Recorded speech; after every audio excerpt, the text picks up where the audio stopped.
because YouTube just started serving an ad. Yeah. I put a stream starting soon video on, Sean. We're good though. You're Oh. live. Okay. Hello. The Ultimate Universe is ending, Huh? allegedly. And there are those of us who believe it, some of us who don't. But no matter what side of that you land on, that's what Marvel's telling us. Mm-hmm. So we're gonna, I think, for the sake of this conversation, we're gonna believe that Marvel is telling the truth, that the Ultimate Universe that they established 2 years ago, I think it was 2 years ago, is ending. 24 issues for all the books that started at the beginning. Ultimate Spider-Man, Ultimate Black Panther, Ultimate X-Men, and out. 2 years and out. Sounds astounding, especially for a company that is known for trying to maximize the amount of dollars that they can make off of any property. Marvel is not known for leaving money on the table.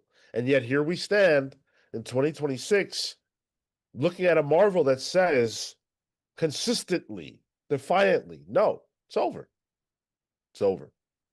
Go with that cash. That leads me to ask, what's next then? So we're going to hopefully answer here. I got thoughts on this. I am very glad because we have time to fill. What has it been, a slow week or something?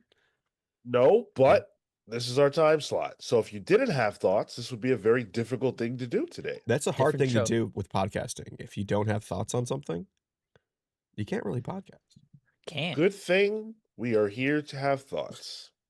And here to share thoughts are Marco, Celsius. Just Tyler, one. I'll be the thought son today. and I'm Sean. Thank you for being here, whether you are live or in the future.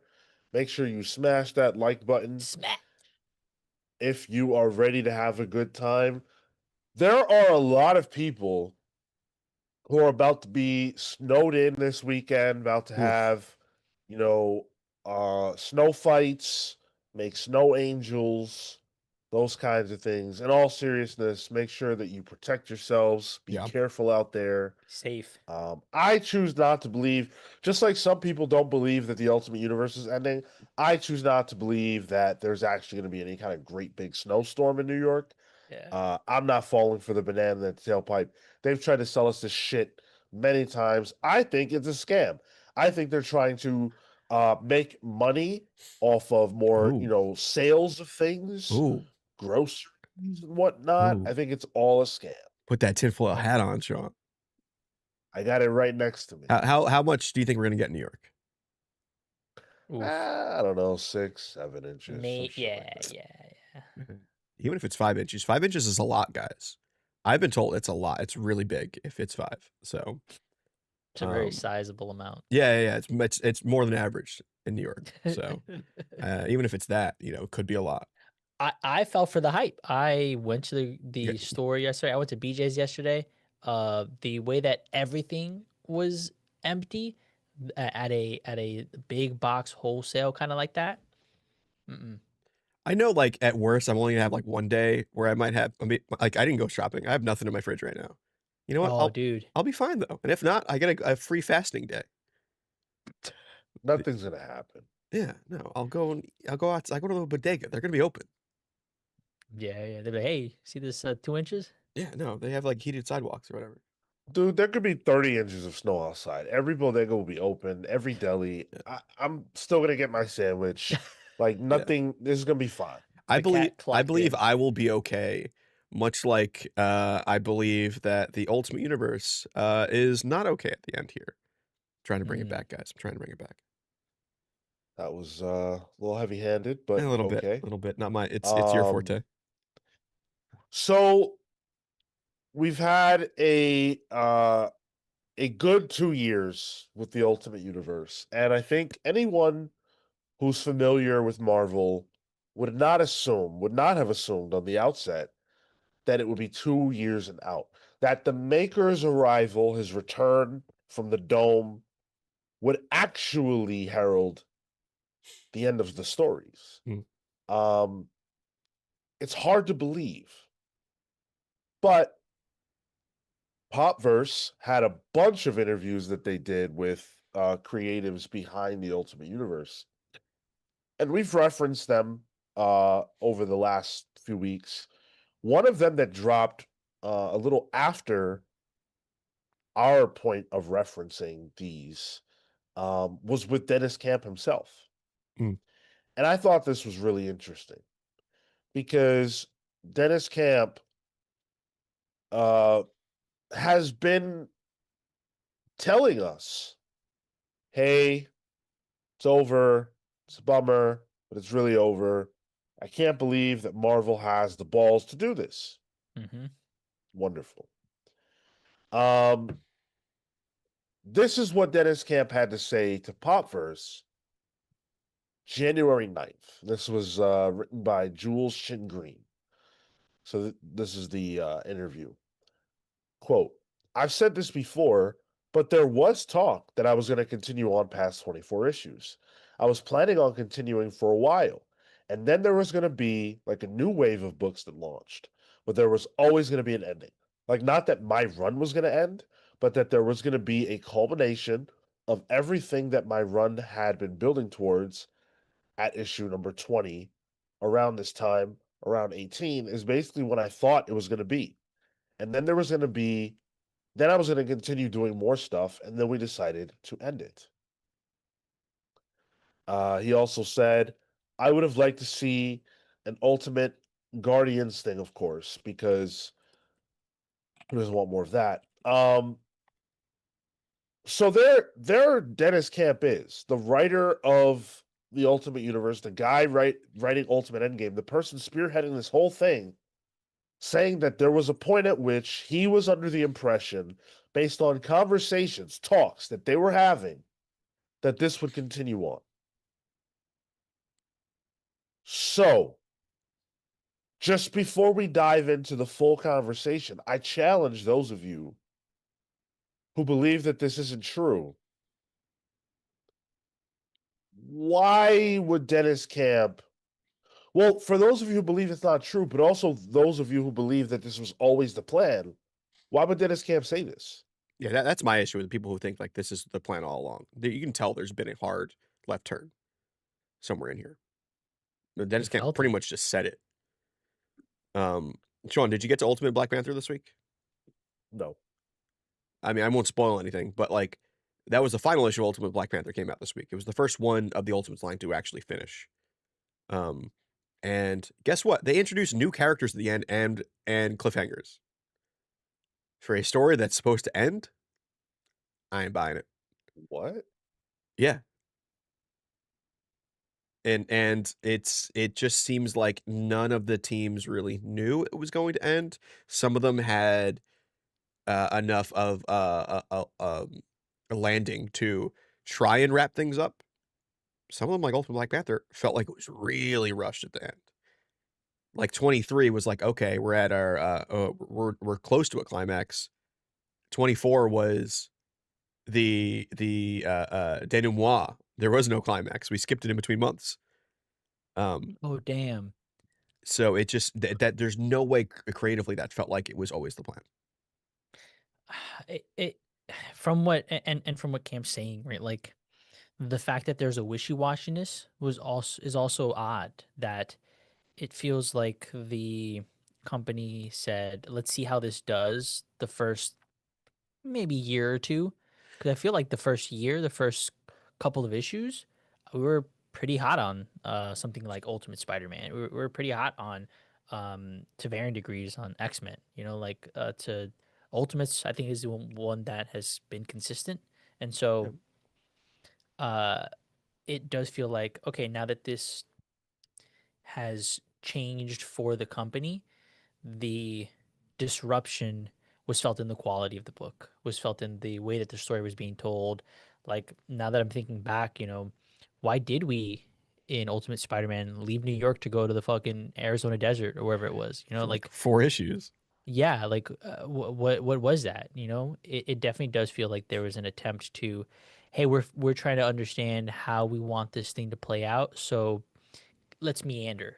And I think that was palpable. That was palpable from the first time we met the Guardians of the Galaxy. Let's meander. I believe that the only person who did not think that they would be doing more in this space is Jonathan Hickman and maybe Peach Momoko, because Peach's husband, I Yes, yes. recall, said the Ultimate Universe was coming to an end. That was the first And at the inclination we have had of it. yeah, Yeah. yeah, at the time that he said that, that was not something that was on everybody's lips. Yeah. So they clearly knew something that we didn't. And when I look at Jonathan Hickman as a writer now, it's hard to believe that he would have done something that was longer than 2 years. So, yes, I do believe that Hickman and Peach knew it was coming and they were out. But why would they know and Brian Hill wouldn't know? And I That think with the Peach book, it was like tweeted about, and then people were like, "Wait, hold on, it's ending," and then he had to like retract it, like he had to like walk that back because that was not official news, and then they announced it like a month later or a month or two later that the Ultimate Universe was ending. So like even that is sloppy. yeah. Hero says, I don't think it's a sales thing. There's no reason for them to throw the baby out with the bathwater. They're probably just testing the waters to see how people will react and announce a new relaunch.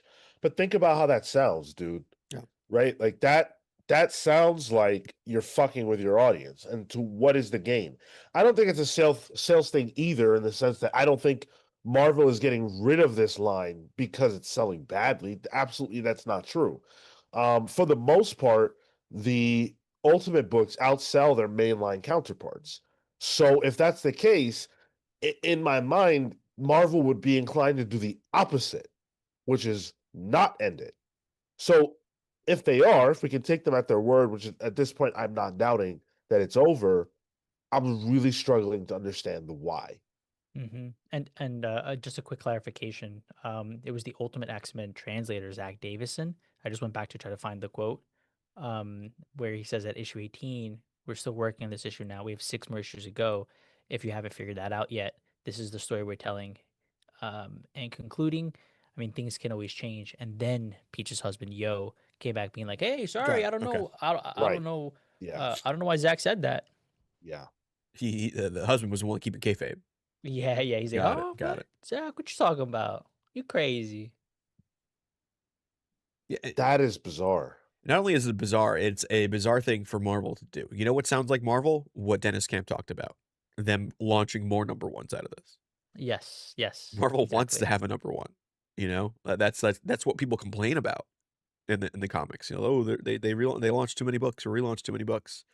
Um, the Marvel of 2020, 2025 would be relaunching another, a Yeah, new Ultimate Guardians of the Galaxy. Sounds like something they would have done. Ultimate Daredevil sounds like something they would have done.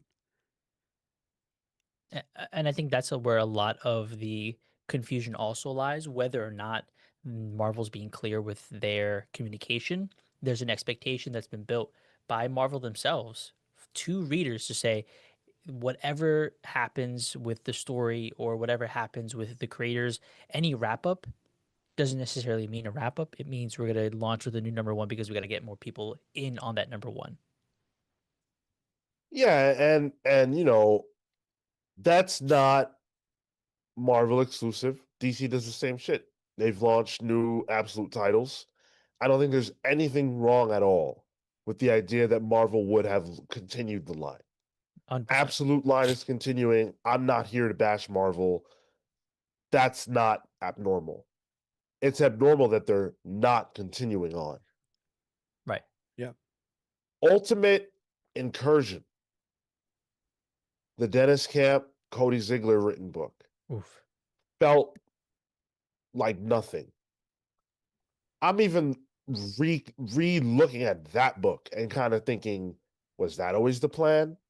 Was it always intended for that to be a 6-issue or 5-issue romp chasing a baby through the Ultimate Universe? Like, was that the plan the whole time? You know, I feel I look back now and I'm feeling like none of this is right. Mm, mm. It turned left at some point for sure, like Tyler said, and that book in particular was and felt like a, oh hey, we need to entice people or get people, remind people. It was a purely functional book. We need to remind people Yeah. that they have a stuff going on in Ultimate X-Men, stuff going on in Ultimate Wolverine, for Black Panther, et cetera, et cetera. We have to remind people about all of this stuff because it is coming to an end. Hey, Dennis, hey, Cody, go write me something that kind of allows us to do that. The only forward momentum that book gave is potentially seeding some stuff that happens in Armageddon, which is irrelevant to the Ultimate Universe. Right. If anything, I think the function of it might have been like, hey, if you're reading a Miles book, here's this Ultimate Universe you could check out too. Here, take this tour with Miles, see where we are in this world at this point. But like, why are you trying to sell this world to someone via a book if you're just ending it within a year? While Very strange. while Incursion happened in the regular Cody book, was he gone? He who Who? Miles? Yeah, Miles. No. Okay. So No, this was the book was happening. still happening. Yeah. Right, right. Okay, okay. Gotcha, gotcha. So he went on this romp, like some time dilation bullshit. He Oh blinked yeah. in one. Do they bring that up at all? Uh, I am too far behind to know if there Okay. was like a direct follow up. I think, but everything that I've seen, there wasn't a follow up. So, Yeah. um, who knows? Banksy Main says, I mean, this is pretty much what they did with Krakoa's abrupt ending to launch from the ashes. I don't know if sales are better now in the X books than Krakoa, but something made them think it was a good idea. I think those are very different situations. Yeah. Krakoa lasted for what, 5 years? Yeah. About, yeah. The initial creators were almost all gone. And I think there was a lot of fan feedback. Like, we're here now talking about From the Ashes and we think it's bad. Let's not forget that the tail end of Krakoa was not good. And most of us were unhappy and ready for it to end. Yeah. Yeah. And the other distinction was, if anything, Hickman had a plan to end it, and they said, let's linger Yep. here. Actually, this feels good. Sales are up. People are having fun. Let's stick around. Let's not end it. And is the reason they're ending it to prevent the second half of Krakoa from happening to the Ultimate Universe? Like, so it doesn't overstay its welcome? It could be, but that's creative. And I Yeah. don't think that this is a decision made creative. Like, I don't think this is a decision made with creative fear. Like, and I don't think the Krakoa decision was made creatively either. Mm. I think that decision was made for reasons that have more to do with Marvel Studios than Marvel Comics. What decision to end it? Yeah. Oh, okay. I think because I think the shift was creatively, in Krakoa, but to end it, I agree with you. Yeah.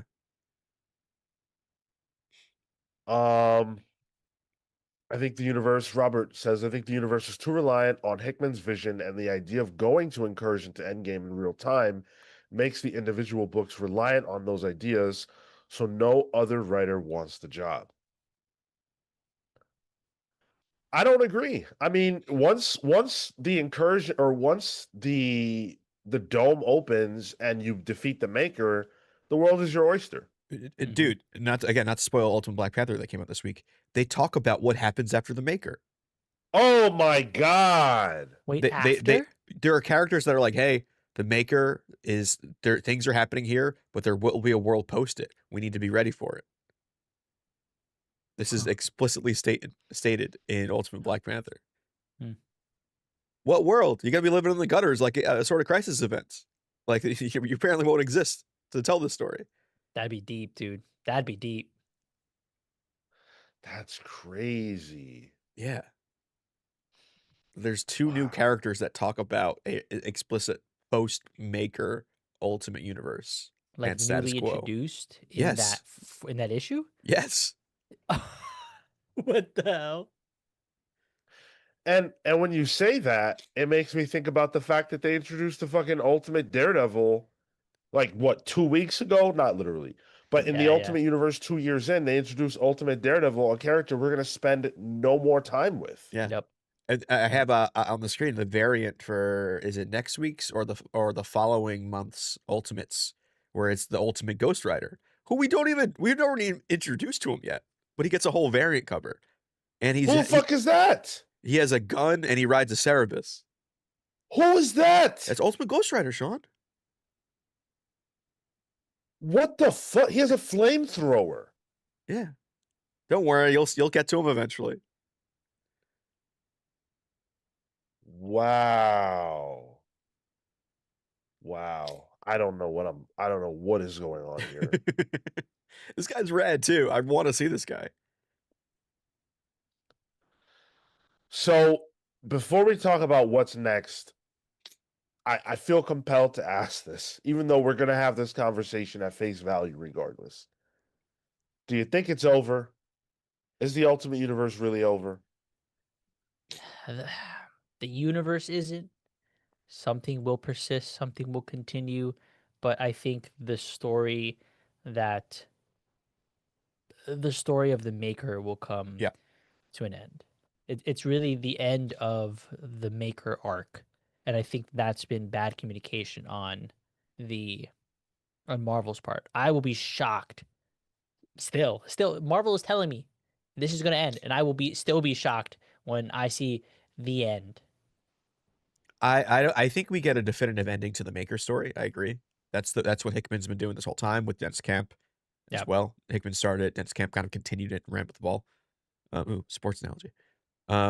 But I do think something comes out of this. Whether I can see Ultimate Endgame ending with, it's funny, a lot of the variants have been very MCU themed, like homages. I could literally see an end page that just says the Ultimates will return, playing off of that. Like, because that's thematically what I feel this is. Like, I think they're trying to end this act in whatever this Maker arc is, and something will come out of it. And that's what we'll see new number ones. Will it be called the Ultimate Universe? I don't know, because storyline-wise, these characters know this world is fucked up, and the Maker fucked it up. And the Maker has the tools to unfuck it up.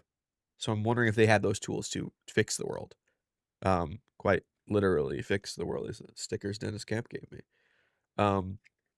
So maybe they do, and we get some new number ones afterwards. Because they're definitely seeding shit post-Maker for some reason. I think it would be disastrous to continue this line.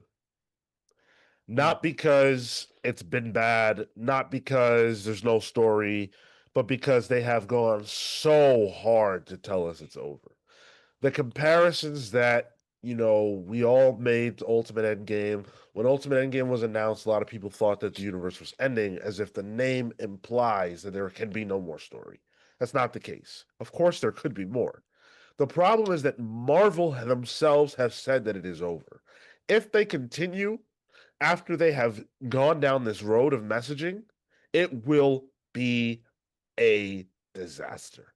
I am sure of it. In terms of what, And like I fan think in terms trust? of the reaction on the part of fans, you Yeah. cannot fuck with people like this. It's not smart. Can't work the boys.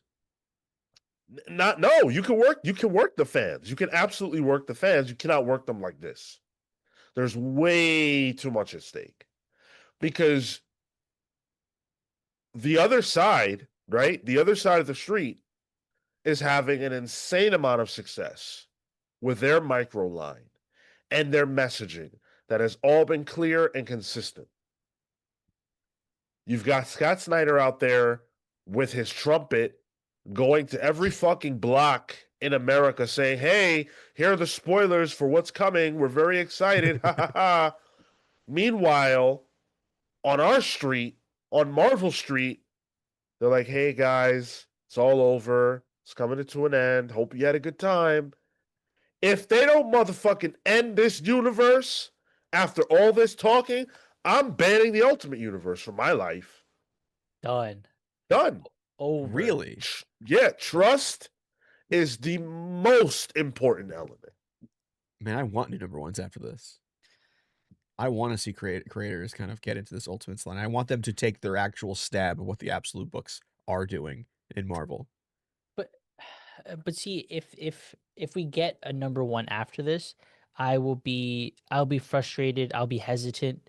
You know, there's going to be this just air of wariness of I didn't trust one the format because does that mean they stick to the month by month They have to situation? drop that too. Yeah. Do they though? It was a Like maker thing. It was literally for the maker. If the maker story's done, true. I don't think Fair, fair. story-wise it makes sense. And I'm sure the creatives would love to not have to do that. Yeah.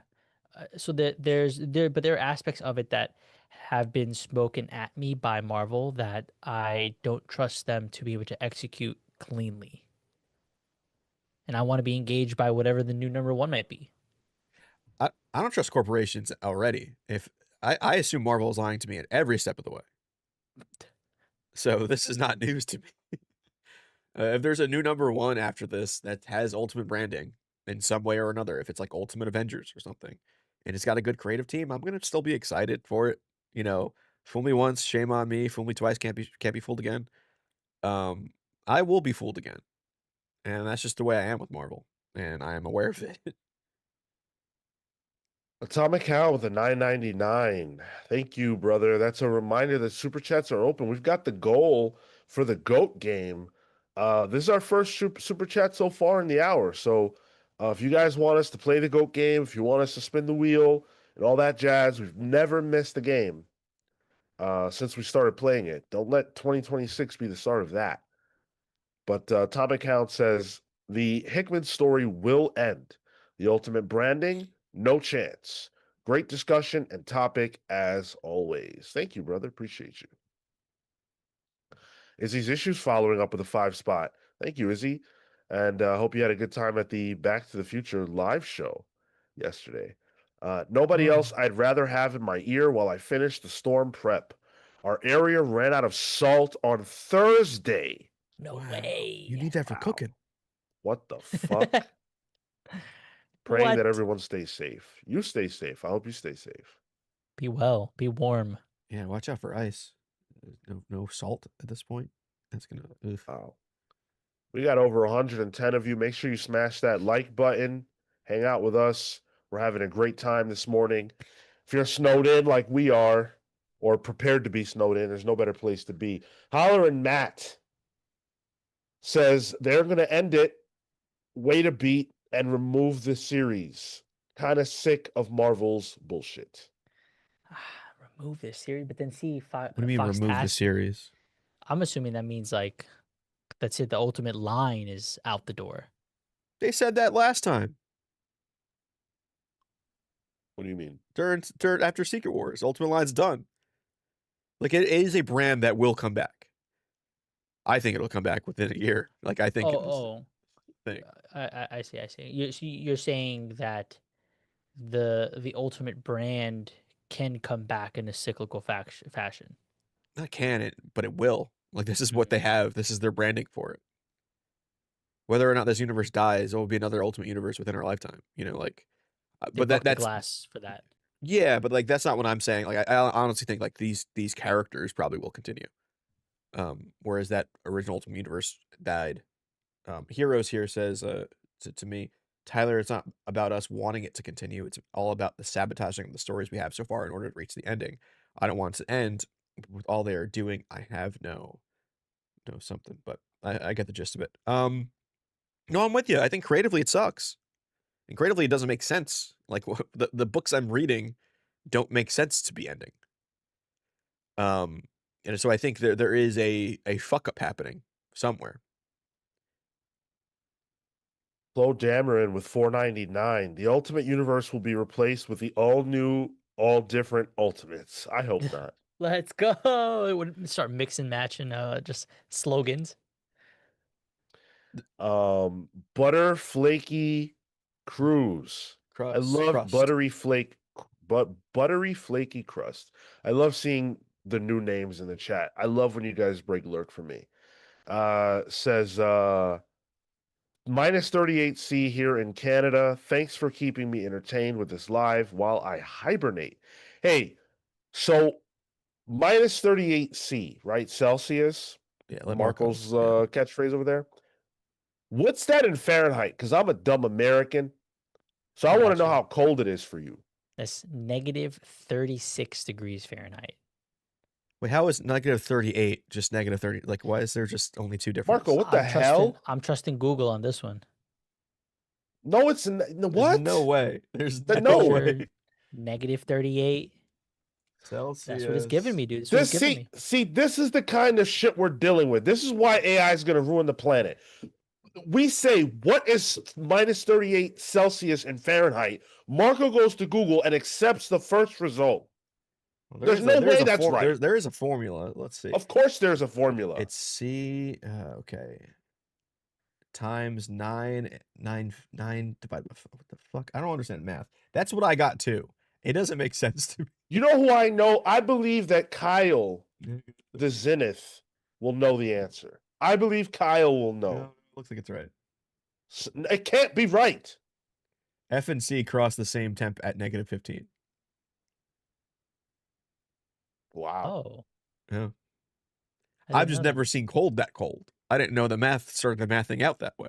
Don't you die at that fucking what No, minus 38? Don't you just die? Hibernation. Don't you freeze?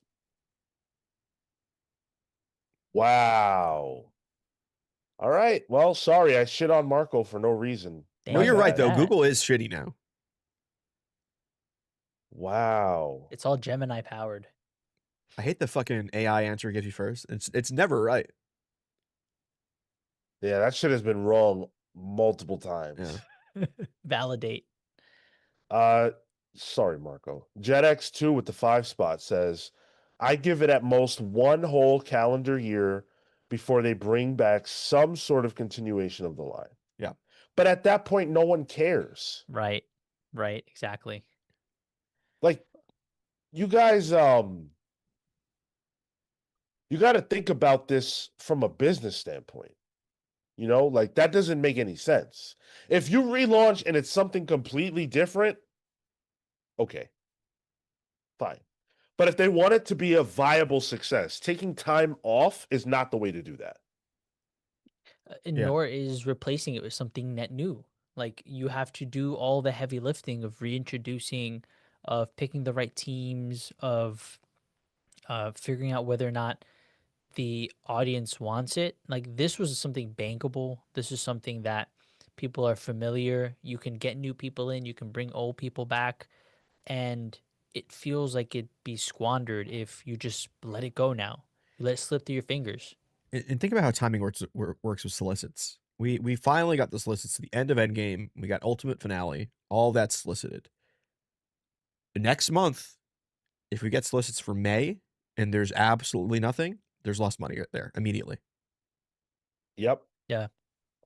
Immediately. But then the opposite. If May comes around, we get solicits and there's more Ultimate stuff, then you just spoiled your event book.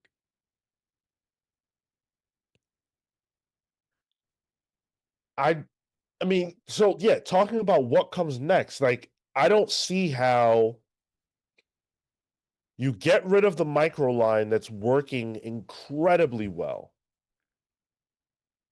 and then replace it with nothing. That's just a hole in your bottom line that they cannot fill because that's what? Fiddling Ultimate X-Men, Ultimates, Ultimate Black Panther, Ultimate Wolverine, Ultimate Spider-Man. Yeah. It's 5 titles, all of which are in the top 10 generally when they come out, for the most part. Do better than their counterpart, yeah. Do better than their counterparts, then they're gone. And that's it? No, there has to be something to come after that. Which that's where my negative portrayal of Marvel comes in. It's like they're gonna do it because of the money. it makes no business sense, and I feel like Marvel is such a business-forward company to not continue this and have this type of book on the shelves to make that money. If there are no Ultimate books come May, then DC takes market share again, Yeah, that's a great point. Yeah. especially after what happened in was it December or January? There was, or at least December. December. a month where DC did take market share. Yeah, that would that I look at changing the people who are in charge, honestly. They have to. Ivy, Yeah. go ahead. No. They have to. I think the point on the overtake of market share by DC Yep. is a great point because Marvel's whole thing has always been volume, Yep. and they output so much more, considerably more, and that is what helps keep them over the line. But once even volume is no longer something that they can support to maintain their market share value, yeah, that's where I would, as an investor or as a board member, be like, hey guys, the strategy is not working. Like something has to be happening at the Buckley level. Hey, my guy, what are we doing? Well, we're doing everything according to plan, according to him. I guess. Yeah, we're doing revolutionary storytelling. The story actually ends. Joseph asks, "Can I ask how well the Ultimate series is selling? How could that have an effect? I don't know enough about it." We've been talking about it so far, Joseph. Thank you for being here. Yeah, the books are selling great. The books generally outsell their mainline counterparts, which means that Ultimates generally outsells Avengers, Ultimate Spider-Man generally outsells Amazing, etc., etc. Yeah. So once you get rid of those books, now you're sort of relying on those titles that were lesser selling to then prop up your books. I just it's just very strange, man. But I do want to say this regarding DC outselling Marvel and what that means. I don't think it's representative of a lot that DC beat Marvel in December. I really don't. And I think that a part of the reason why people want it to mean more is the wave that DC's been riding, Sure. and some level, not that I'm accusing anybody here of this, but some level of anti-Marvel bias. I do believe that there is an anti-Marvel Oh, that's me bias, for sure. right? DC is neck deep in their KO event, which is the crowning jewel of the Dawn of DC era. It's a massive, massive series. Marvel's not in the middle of any event. They were in the middle of One World Under Doom, but that sucked. Yeah. And the Absolute Universe is cooking with gas. So, and Ultimate Endgame came out on the last day of December. Yeah. There's not enough sales data in December to consider Ultimate Endgame's impact. Yeah. And to be fair, even on that one day, it was what, like third, second? Yeah. Yeah. Yes. Exactly. And that was also a lot of blind bags going to be sold. So they kind of Marvel kind of fucked themselves there a little bit. But yeah, that like if we got actual data, Marvel would have still won. So yeah, I'm with you, Sean. Where I don't think it's that big of a deal. It's kind of just an anomaly, really, like a number anomaly. But I do think it does show that they're at least sniffing at the heels of Marvel. And if Marvel takes a hammer to their Jenga stack of comics, to like kind of the stuff that's on the, like kind of weighing the whole line, that's causing a lot of the sales on the line. So that's all those Ultimate books. Then I think DC still takes over though, and I think they got to know that. Without the Ultimate line, yeah, Yeah. I agree. I completely agree. Sean, you Yeah, said go that ahead. that wasn't indicative of something, or that it Y- wouldn't be? I don't think that December is, Okay. yeah. Okay. Okay. But if it was otherwise, if moving forward, let's say we get past January because of Endgame blind bags, right? February hits and it's DC. March hits, it's DC. April, DC. Like there's a trend. Yeah, there's a Right, trend. Yeah. right now, because Ultimate Endgame is a thing, theoretically, Marvel and DC should be going head to head. Mm-hmm. And when they go head to head, Marvel should win because of all the reasons. They publish more books, more brand awareness, whatever. If DC wins any given week, really, outside of December because of the anomaly that was, I'm looking at that kind of sideways. But a consistent DC beating Marvel, Yeah. if I'm the president of, if I'm Dan Buckley, if I'm anybody like that, I'm a little concerned. Yeah. Yeah. Typical Spider with a 4.99. Why do I feel like Marvel's going to reveal some Ultimate Universe Phase 2 and be like, we got you. It was never ending, just this phase of it. Phases like the films. That's what I feel is going to happen. Bruh. I'd be mad. Like, what are we doing? Stop yanking my chain. Give me some consistency. Like that's what you need from a messaging standpoint for a company as big as Marvel and the books that they handle, and like that's what matters is the consistency in messaging and managing of expectation. You can surprise. You can definitely throw in some curveballs there, but to put into question and produce confusion, that's where you get, from an audience standpoint, unmeasurable reaction.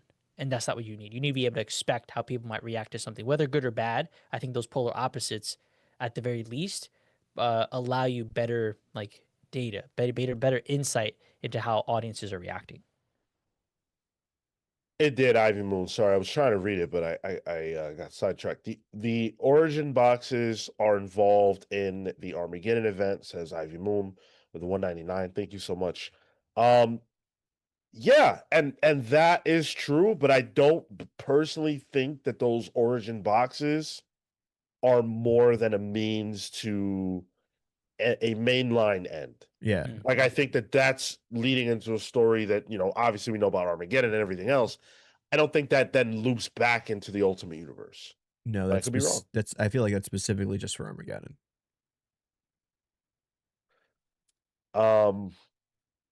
Order of Dylan says it's gonna relaunch. You know this, we know this, the people know this, it's coming.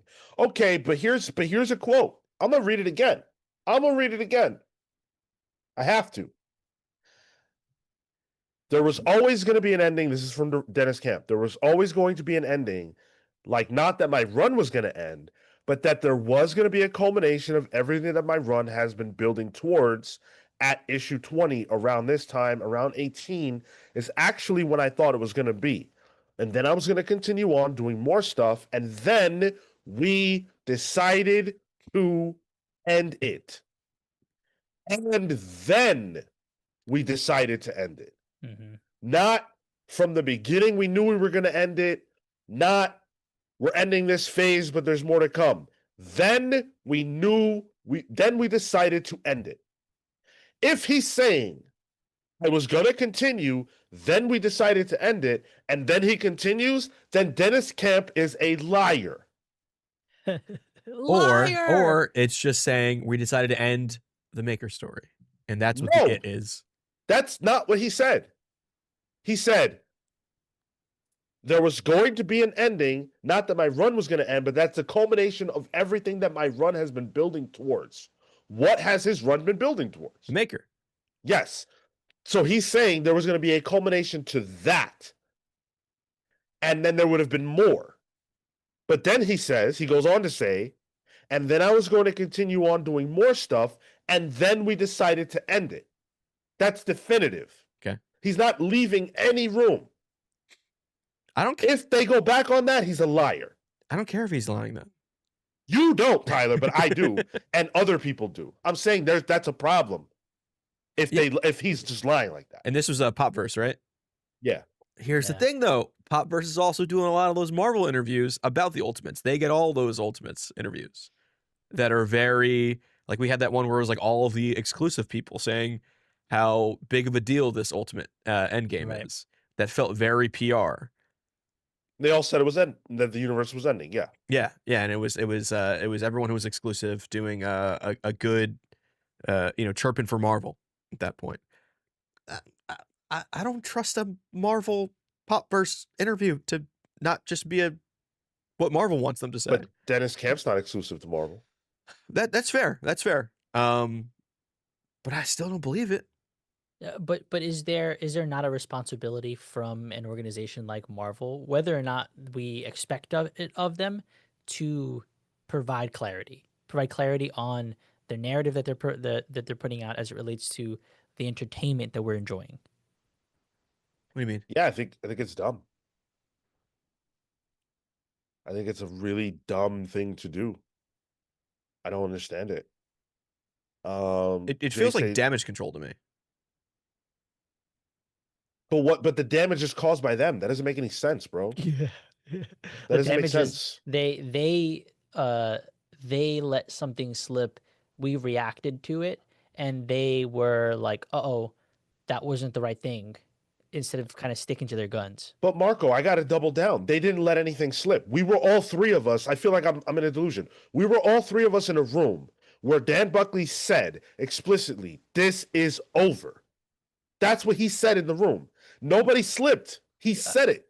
Well, I meant more so we did not have the expectation from the outset that this was something that would pivot into ending. We thought that this was going to have its 2 years to be able to tell its the maker story, and potentially there'd be more because that was our expectation. And then it came from the what was it, the translator, right? And then that's where the rumors started to happen. And then from there, they had to make a decision on how to be either definitive about the universe ending or whether it would continue on. Like then they had to message in one way or the other. And then the messaging all came about being, oh, look how brave we are for doing an ending. Yeah. We're doing something revolutionary. And then that was the talking point that everyone who's working on the books kind of fell in line with. Yeah. Aaron Ruiz says the things around Ultimate Endgame and the creators is more juicy than the book itself. And that's something that Marvel themselves initiated. They set that up. Talk about the work. Talk about the work. Why are they busy talking about the fact that the universe is ending, whether it is or isn't? Why is that the point of their Ultimate Endgame messaging? It's so bizarre. Yeah. I just read you multiple quotes from Dennis Camp, the writer of Marvel's current event. Why is he not talking about the event in the interview? It's crazy. Like drumming up excitement about the contents of the event. Yeah. Yeah. Yeah. I don't understand. Seer Prophet says, I want both companies to do well. I want Comic Book Wars because we are the winners. Yeah, and I think we all want them both to do well. And I hope that's the goal of everybody that's here live with us right now. I just can't wrap my head around this I don't think this is going to help them do well. Mm-hmm. Yeah, it's not gonna help them. It's not gonna help the sales. It's not gonna. It also doesn't provide what feels like any kind of long term idea for Marvel as well. That's the difference that we've been expecting, I guess, or that's the difference we've seen between Marvel and DC or Energon. There's direction because there's foresight. I kind of have an idea of what the trajectory of those publishers or those micro lines are heading, and I can expect that. Whereas Marvel, I feel like I know up until the summer. Jay Sage, maybe I'm just not as invested in the Ultimate Universe. Seems like this is par for the course and it'll just keep going. I mean, give me an example of this happening elsewhere. Like something like this. Because I remember when Marvel said that Ultimate Spider-Man was dying, and everybody said, no, he's not. And then he did. I was there. I remember when that happened. Nobody believed Marvel, and he died. When the Ultimate Universe ended during Secret Wars, everybody said, "Oh, it's not ending." No, it did. Well, that one at least ended with a whimper. You know, like the line wasn't doing good. Yeah, So like that one at least made sense in a business sense. yeah. And I agree with that. It's a fumble no matter which way it goes. You can't argue that this isn't bungled. Yeah. We know way too much about the behind the scenes and also way too little. You know what I mean? Yeah, yeah. Yeah, it's a mess. And it's Yeah. a mess that they themselves created. Yeah. We shouldn't have to debate whether or not creators are telling the truth when they say this is ending. Yes, they retconned it. That's not my point, Danis. The point is that they said he was dying. People didn't believe him. He died. That's the point. If the Ultimate Universe, gets retconned to never have been gone down the road, like a few years from now or whatever, that doesn't retroactively invalidate what I am now saying. But at least in that, in terms of your example, Sean, with Peter Parker dying, right? There were still more Ultimate Spider-Man. Yeah. So they still continued the book. But yeah, they never said they weren't. That's the thing. Sure. Yeah, They just said Ultimate Spider-Man was dying. it wasn't Ultimate Spider-Man is dying, and now the line has come to its conclusion. Yeah. But that's more of a creative announcement, where this is more of a line-wide business announcement, which feels weird. Yeah, like point me to an example of this kind of thing happening. I could point you to examples in wrestling. Sure, yeah. The only thing that I think feels similar is the messiness with Krakoa, with Hickman leaving, and us knowing way too much about people wanting to stay their welcome in this world, and him deciding he wanted to end it. That's the only thing that feels similar in this, so much that there's weird stuff going on behind the scenes.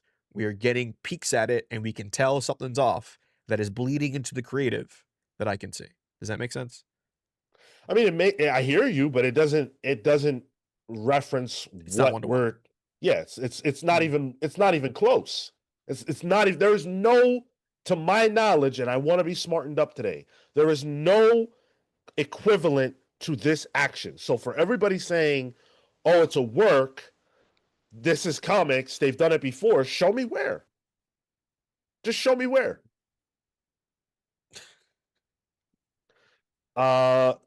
Atomic Hound says, I think we are seeing Marvel pivot to strengthening of the Avengers line. Hulk, Cap, Thor, and soon Iron Man. Why can't these be the flagship titles heading into Doomsday? So that's a great point. And that's kind of what I wanted to talk about. And I guess in the second half of this conversation, we can really dig in on that. And so we're going to do that in just a moment. Go ahead. I like the stats on this. No, you ended the poll. Yeah, go for it. Is the Ultimate Universe really over? 54% say no, 46% say yes. Dude, we don't. This is the issue. We're confused. That's almost as close as you can get to 50-50. Yeah, exactly. 91 votes. It's almost 100. It's almost literally. Yeah. That's crazy, dude. Love it. Let's take a snapshot of that so that we know who to roast whenever the truth comes out. So if the no's are wrong, we can roast the no's. If the no's are right, we can roast the yeses there. Is this one of the prediction questions? I think so. Let me I was gonna ask, yeah, if it was. I think the question was, will the Ultimate Universe continue within the year or something like that? I've got the You got yeah. the Will receipts. Marvel announce a continuation of the Ultimate Universe beyond Endgame? Oh, I don't remember what I said.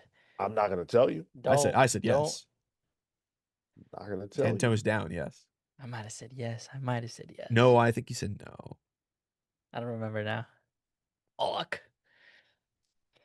That's why it's so fun at the end of the year, because this was 4 weeks ago. You don't remember? I don't remember. You too busy gloating that you won 2025. Yeah. Kurt Wildshut says, an underrated actor here is Will Moss, the editor of The Line. My sense is that ending it at year 2 was his choice ultimately. I have a hard time believing that with that much money at play, Will Moss, just the line editor, would have the ability and the authority to choose for it to end. That's a decision way above his pay grade, I would have to imagine. Yeah. Joseph here asks, could it be ending due to the mouse or Feige? I don't think so. I don't think that this Yeah. doesn't have any. It's the connections here are so loose, if any at all. We do know Feige's at least aware of it. He drew sketch covers for it. And his, I mean, Feige, Feige and the mouse care about dollars and cents. Yeah, this Word. was the opposite of that. Yeah. They're like, keep it going, milk it, milk it. 7 years, go for it. You making money? Cool. People like it. I don't give a shit. Plus the reports lately are that like Feige is literally holed up working on this Doomsday shit. Why would the guy who's neck deep in a near 20-year shared universe be like, you know what? Yeah, it's time to wrap up that ultimate thing you got going on Yeah. there. You know, I've been reading these books between takes. I don't understand the whole month thing. You guys got to stop that. I like those bears in Ultimate Wolverine though. That stuff's good. More of that, please. That's why we got all those fucking bear fights in Ultimate Wolverine. Feige's a big fan. So before we talk about what Marvel's gonna do next and really address and dig in on Atomic Hound's point of, strengthening mainline and how it appears to be that they're doing just that, I want all 100+ of you to strap in, hang on tight, because on the other side of this shout out, we are going to answer those questions. And we've got a whole bunch more show to do. This is the second to last Saturday of the month, so you guys know we're going to have a good time. Why is that special? I don't know. Ask Dennis Cam. Special shout out to our Pals vs. Legends, the Hound of Justice, Atomic Hound, Starcross Catherine Stars, the Spear of Judgment, Jace Jumble, Jalen Jackson, the Sanguine Sorcerer, Safe Haven, Hayden's Hideout, Jesse and the Juggernaut, Kyle, the Zenith, Panda v Panda, Ted Wong, Adam Solis Smith, Sam, the Last Young Renegade, Blur, Jekyll Jose, Entertain Me, Peter Living Lightning Electrics, and Just Unseen. Your origin is coming today, my brother. And I want to quickly thank Pals vs. members, the Night Stalker, Harris Sajinski, Brian Demolisher, Pozo, Kefis, the Incorruptible, Momentum Mike Elliott, Dan the Truth Trudeau, Marley Manastorm, Slow Flow Dammer, and Christian Uncaged, the Spear of Justice, Izzy's Issues, Robert Runback, Cashaback, Pete the Dreamweaver, Collins, James Just Jamming Jones, Paul Powerhouse Smith, Neon Knight the Cosmic Avenger, Matthew the Shade Cosmo, BJ Kicks of Comics Are Dope. Happy belated birthday, my brother. Celebrated his birthday on Thursday. The Grand Alchemist, Chop Harder Alchemist, John Barrier B. If you did not hear your name and you're supposed to, stay tuned. You will a little bit later. Whew. Let's get a wheel spin in there if we can. Yeah, sure. You're hoping for water, I can tell. I am. Let's see what we got. Oh boy. Little Lucas with the $9.99. Thank you. Haven't seen your name before. Appreciate you showing up and showing love. My crazy conspiracy is that Marvel does not like the fact that the Ultimate Universe is outselling Mainline. They want Mainline Universe to be in spotlight always due to MCU synergy. That's interesting. I think money's money. Yeah. Why would they care where it comes from? Yeah, they're not gonna. It doesn't matter to them, I don't think. And if anything, if they were a little more savvy about it, a bit more intentional, how they're thinking, okay, this is bringing in people. We need to funnel those people into mainline because that needs some support. That needs some excitement. And that just means that people who are only buying Ultimate stuff can double dip on mainline. Marco's cooking with gas. Look at what's happening across the pond. DC said, hey, you guys like that absolute stuff? Do you like your absolutes and your KOs? Do you like your absolutes and your main lines? Because that's what happened, right? It's so smart. Yeah. Yeah. Like there will be some amount, I don't know how many, but there will be some amount of absolute only readers who jump on in and dip their toe because of that tease. And the fact that they have so many compact comics to pick and choose from for a cheap entry point into mainline. I can be non-committal. I'll throw $10 down and I get a nice complete story depending on what it is. So they primed the space to be able to be as accessible for newcomers as possible. Yeah. All right. So the wheel landed on something new. Oh, new. I haven't told you guys about it. Stump the Pals is on there, but we can never really figure out how to do it, so I replaced it. It's called Year in Marvel. Marco, what year were you born? 93. So I have a book called Marvel by Year. Fun. Let's go to 93 and see what happened in 93. All right, let's see what we're in X-Men. 98. It gives you like the big things like runs and stuff that happened in 93. Do one run. The first thing that happened in 93 that I see that is hilarious is Punisher 2099 #1.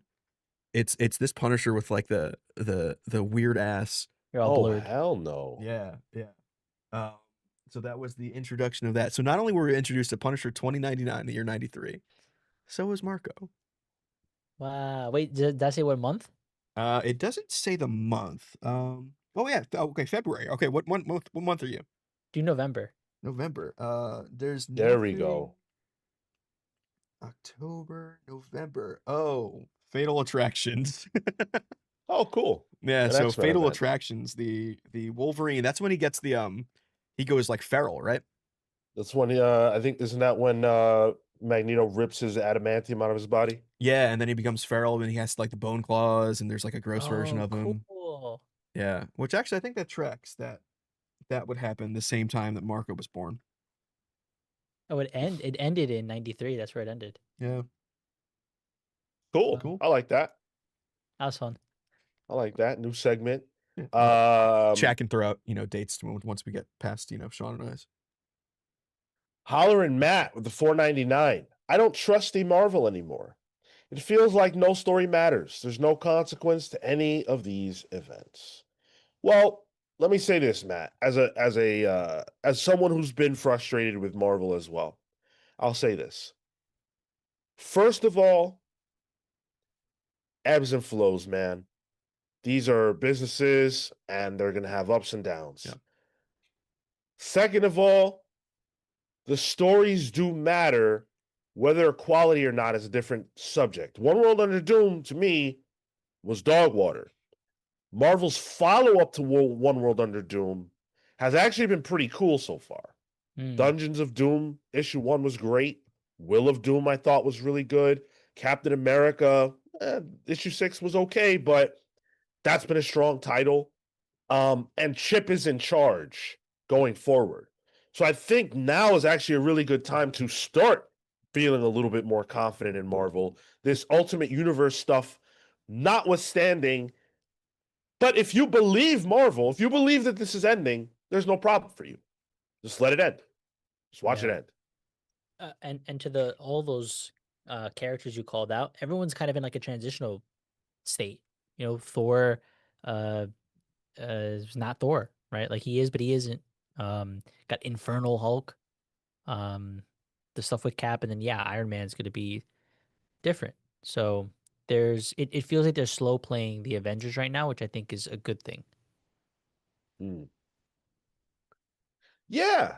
And I'm really excited for that fact. So let's take a look at what does Marvel have for 2026 that I don't want to say replaces the Ultimate Universe, but hopefully can fill that gap from an excitement standpoint.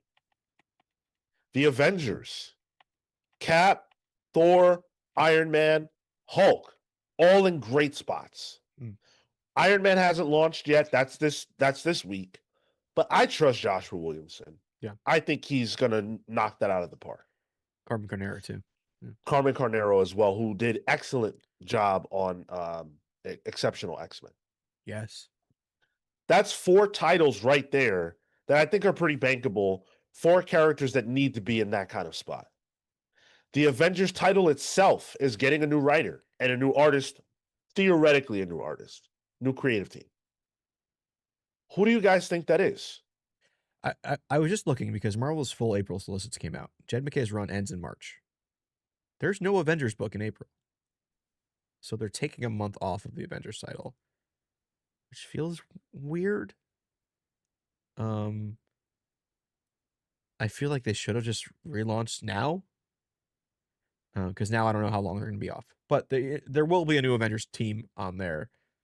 Who do I think it's going to be? It's funny. If it's Dennis Camp, then the Ultimate Universe is dead and gone. If we start seeing these Ultimates writers somewhere else on Mainline, then it's That's the nail in the coffin for the Ultimates line. That being said, I think Dennis Camp would fucking kill it. I think that would be a huge get for Marvel. But honestly, I think PKJ is the good person to get for this. He's exclusive with Marvel. He's written ensemble teams before. If you read Superman, what is it? War World. And I think he's doing some really fun stuff with his Infernal Hulk, which Marvel seems to be really happy with. And I think seeing PKJ on a team book is different. And Dungeons of Doom will have been done by then. So I think PKJ is the guy you get to write it. In terms of art, I don't know, some Italian dude. I say they told us. I say it's Bendis and Pacelli. Okay. Okay.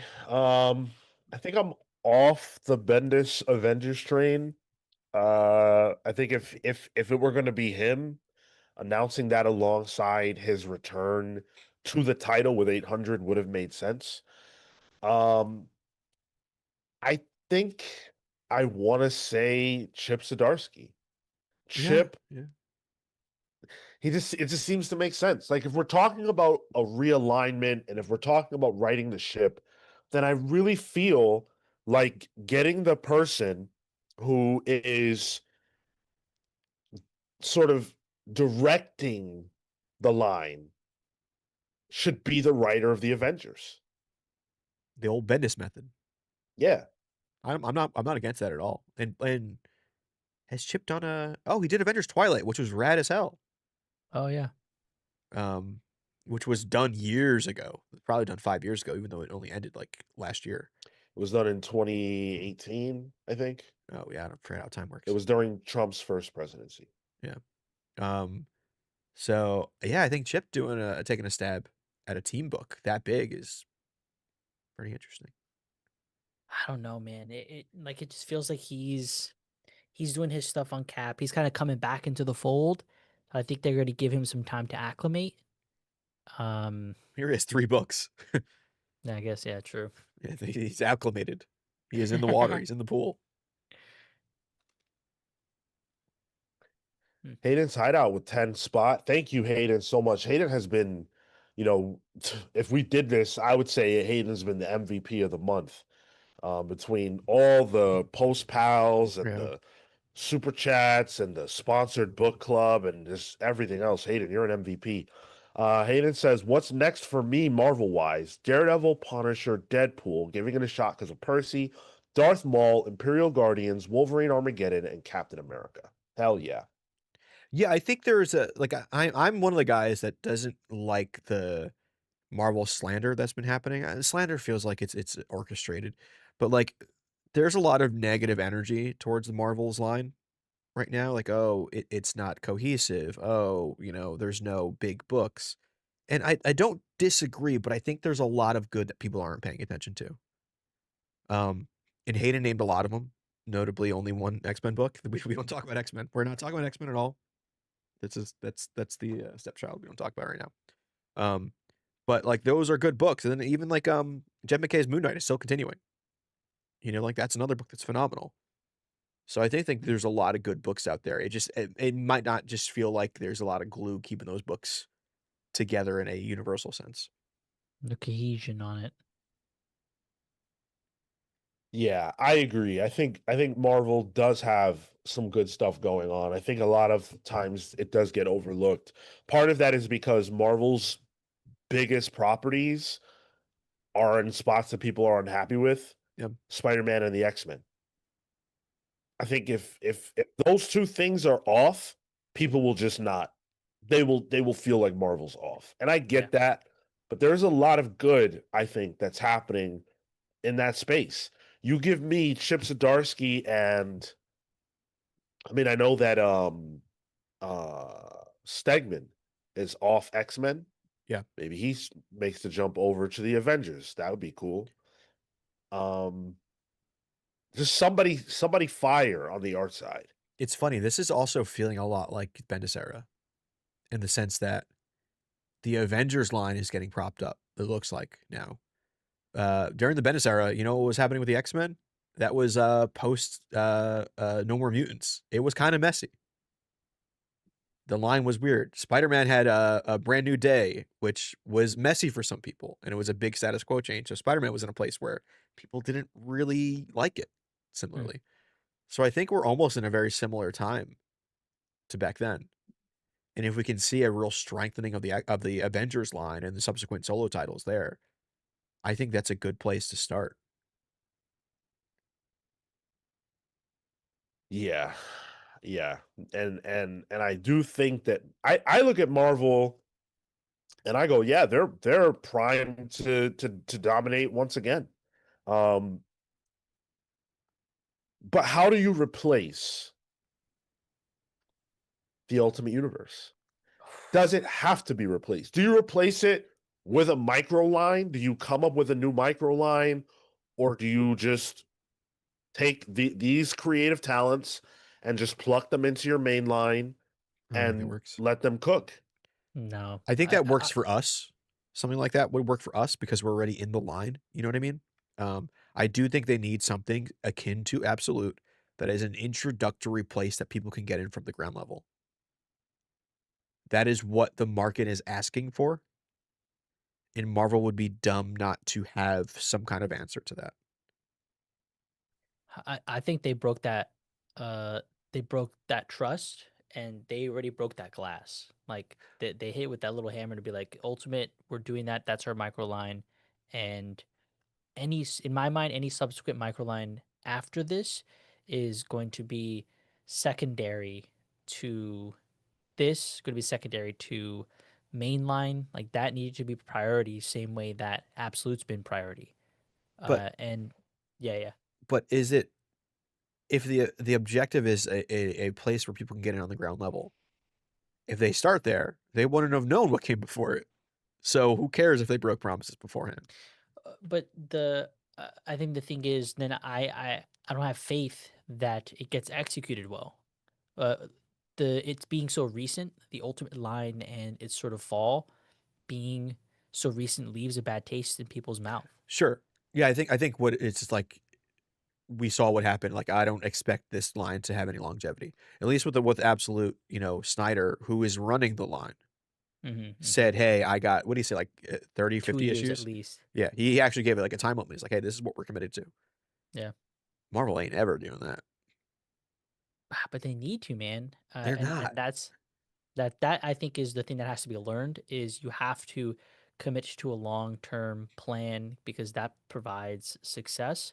And I don't think I don't think you necessarily need the micro line to be successful. I think you're playing at a disadvantage if you don't have it because that's the new hotness right now, and it's good. So you need to either figure out a way to really bolster and bring back to palatable meat and potatoes, not the way that they were saying, X-Men coming back to meat and potatoes, uh, to be able to engage the fan base again. Because right now, it's everything feels so obvious. It feels so placated towards we're trying to make a buck. We're not trying to tell good stories. I don't agree with that. I don't think that Marvel's not trying to tell good stories. Yeah. I think go ahead. I was saying DC is explicitly stating, "Hey, we're happy to be making a buck, even though we're telling good stories." Mm-hmm. Part of their whole thing is like, look how much money we made off this book. So like, you can have I, your cake and eat it too. I say it all over the place. Quality creates cash. DC is experiencing the result of their efforts. But I don't think that Marvel is not trying to make good books. I think creators are always trying to make good books. Sure. Yeah. Um, Whether or not that is the result of their efforts is a different question.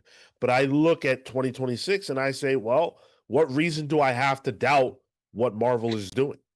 I can't. I other than 2024 and 2025 sucking on the top end of Marvel. I don't really have a reason to doubt their future because, like I said, this all is cyclical. You know Yeah. how many years DC sucked ass? If I could only read based on what was good the year before, I would have never given DC a try. Even as a fan, if I look at my entire time reading comics, I'd rather read all those Marvel books. Personally. even though DC is phenomenal right now. MD Johnny with the $4.99. What does Marvel Comics need to do to get back on track post Endgame? This could be a great reset or a terrible collapse. I mean, get back on track post Endgame. So, like, if you're talking creatively, this is the Endgame, allegedly. So if it does end, then there is no getting back on track. The track is destroyed. They blew it the fuck up. If you're talking about as a business overall, well, I have a hard time believing. I believe the Ultimate Universe is ending, but at the exact same time, I have a tough time believing that Marvel's going to be the first publisher to get out of the micro line race. Yeah. That's tough to believe. Is there going to be an uncanny line? Is there going to be a astonishing line? Oh, they could bring the astonishing brand back. Hold on a second. I like that a lot. But all you're doing is changing the word. Like, hold on literally a second. nothing. Wait. Oh, No, so simple. no. So simple, Hold Marco. on a second. So simple. I fuck with that hard. The uncanny Marvel universe? I think it's 2 X-Men. I think you got to go to astonishing. Oh, okay. Astonishing Tales. You know? Ooh, that'd be cool. I like that, actually. I like that quite a bit. I take everything. But that's just the Ultimate Universe. Do you know what I mean? Like, everything I said, I take back.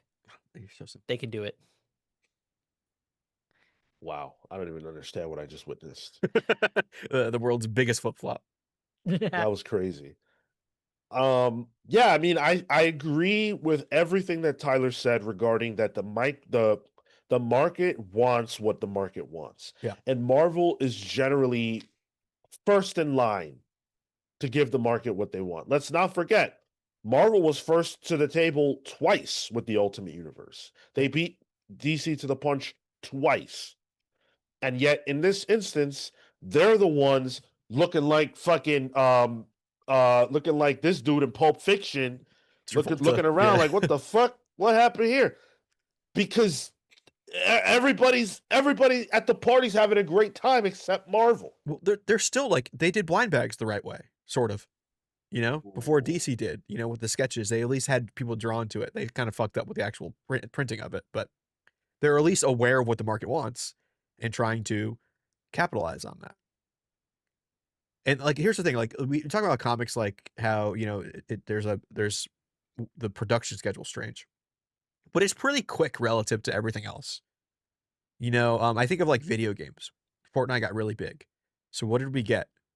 A lot of battle royales, but those things came like 4 years later when nobody wanted to play them anymore. Yeah. That's a realm where it's really hard to see what the market wants, then produce what they want in time to still catch that fire. Comics, it's not like that. You can capitalize on that. Marvel can see what Absolute is doing and try to do something more akin to that. I want to give a huge shout out to a man who has made himself integral to this space, a man who we all love, a man who is always outside. Yeah. I want to thank Patrick Zay, who just joined the Palsverse over on patreon.com/thecomicspals. Thank you so much, brother. Love when you guys decide to make that step and join us over on the Patreon side of things, because honestly, that's where the real fun is happening. Speaking of which, tomorrow is our Patreon hangout. Everybody who has access, we chill on Discord and just talk. We just chill. Which we're all going to be chilling because of how cold it's going to be. Yeah, for real. It might be a Fortnite day for me. Yeah, so make sure you guys, if you're on Patreon, come hang out with us tomorrow, 1 p.m. We're going to be in there's a hidden space on the Discord for those of you who have access. We'll be in the Patreon chat having a ball. Thank you, Pat. You'll get your origins soon, brother. Do you think Patrick watches us on like a projector outside of a building? I wish.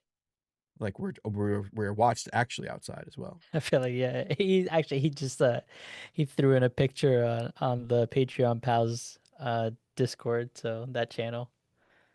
There he is. He's joined. Little Lucas with the $4.99. Do you think Marvel Editorial knows what direction they want to take the comics? I feel like they don't have a long-term plan, unlike DC. Yes and no.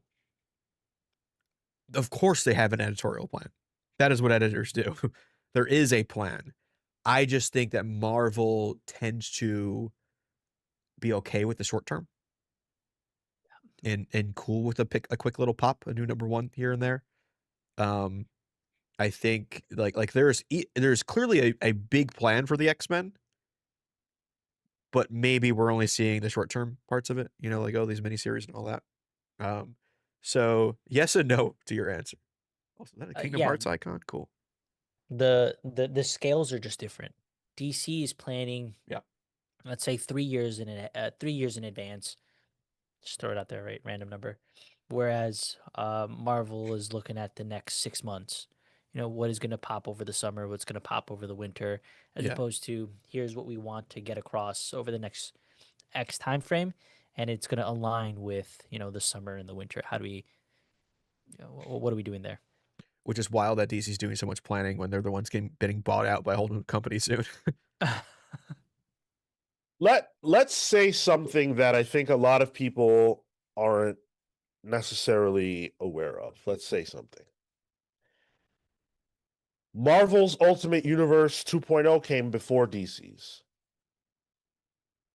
Let's also say that Marvel's Ultimate Universe, from our vantage point, is as creatively driven as DC's. There's no evidence other than its end that creatively people have been hamstrung at Marvel. Dennis Camp has said the exact opposite, and I tend to trust what Dennis Camp says, except when he says that the origin of Robert Downey Jr.'s Doctor Doom can be found in the Ultimates line. He was obviously just trolling us. But it's not Marvel. This isn't indicative of a lack of planning on Marvel's part. This is indicative of us not liking the plan that Marvel had. But here's another factor. Dan Buckley, Marvel's president, is on record as having said that things at Marvel between the what's the word I'm looking for? The marketing staff, Marvel Studios, Marvel Comics, all that stuff was disrupted during COVID, and they had a really hard time getting back on track. What did DC do at that same time? They overhauled everything. They kicked out a lot of people. Some of those, maybe those were losses that sucked for DC. Some of them clearly weren't losses that sucked. Marvel didn't do that. I'm not saying they needed to. I'm saying they didn't do it. So in the same time frame that DC's been rebuilding and got to this place, Marvel was pumping out Blood Hunt. Marvel was pumping out Red Band. Marvel was pumping out One World Under Doom. Marvel was reshuffling the deck in the X-Men space. They are behind the 8 ball. But that doesn't mean it's not rolling. Do you think, Sean, Marco, because in this situation, what did DC do at the time? They got a new editor-in-chief. Marie Javins took control. Do you think Marvel needs to replace CB?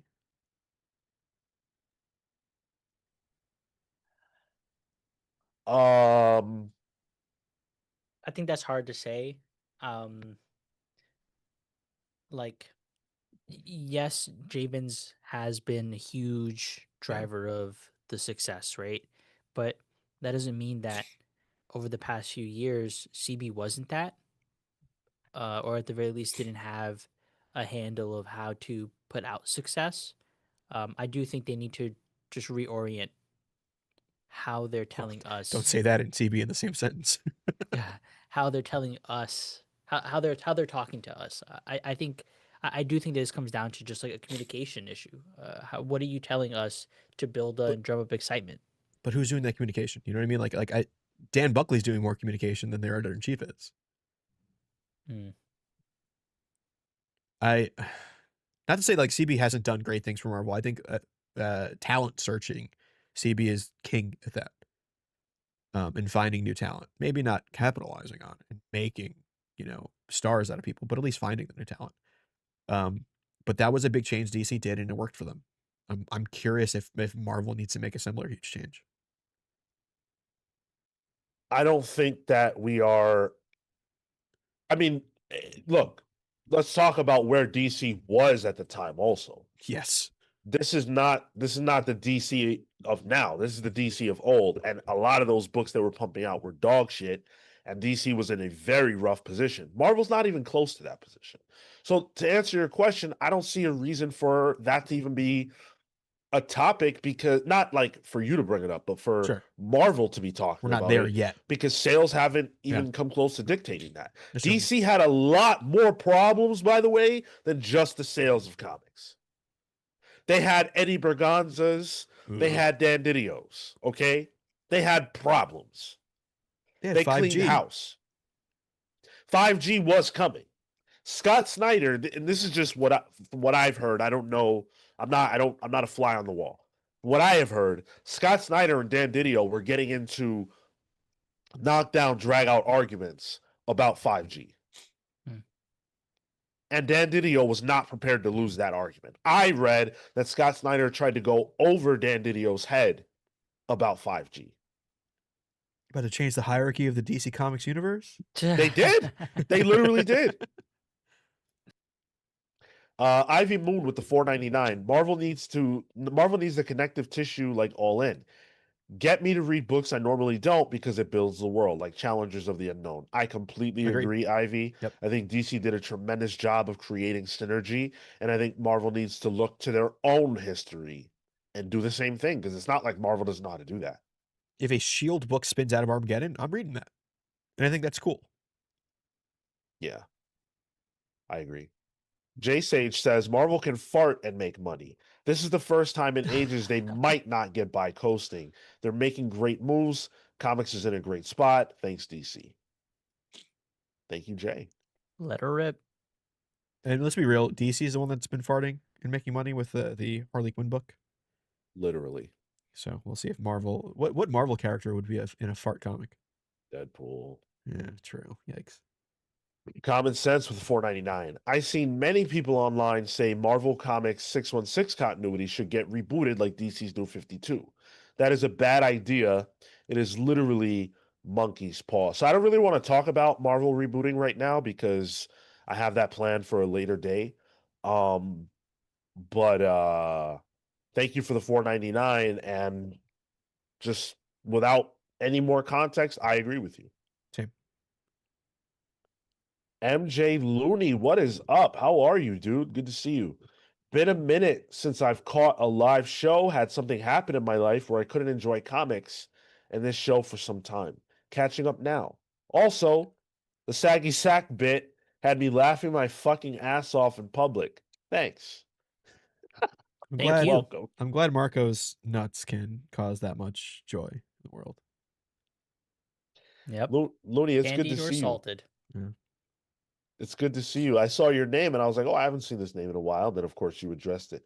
I hope that you're okay. Something that prevents you from enjoying comics is a problem you got to solve ASAP.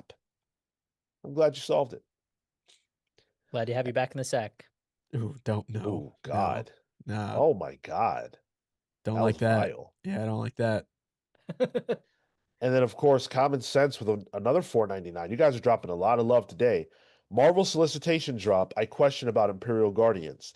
It's solicited as a mini, but it was supposed to be an ongoing. I'm worried. Need to talk to Dan Abnett. Yeah, that's true. It was initially solicited as an ongoing or without an ending, and now is solicited as a mini series. I wonder what changed there. I think they're trying to get there. I think it'll relaunch as Guardians of the Galaxy to hit that anniversary issue. I think it's what, 100? That's valid. Okay. Which would be within the summer. That's valid. I'm sorry, Atomic Hound. Yeah, if Abnett is writing the 100th issue of Guardians of the Galaxy, that's a big deal. So. Mikey brings up a good point. I'm way behind in the live, but Ultimate started a full year before Absolute and can't capitalize on the new readers or excitement from Absolute without new number ones. That is a good point, and that is something that Marvel needs to take back and evaluate.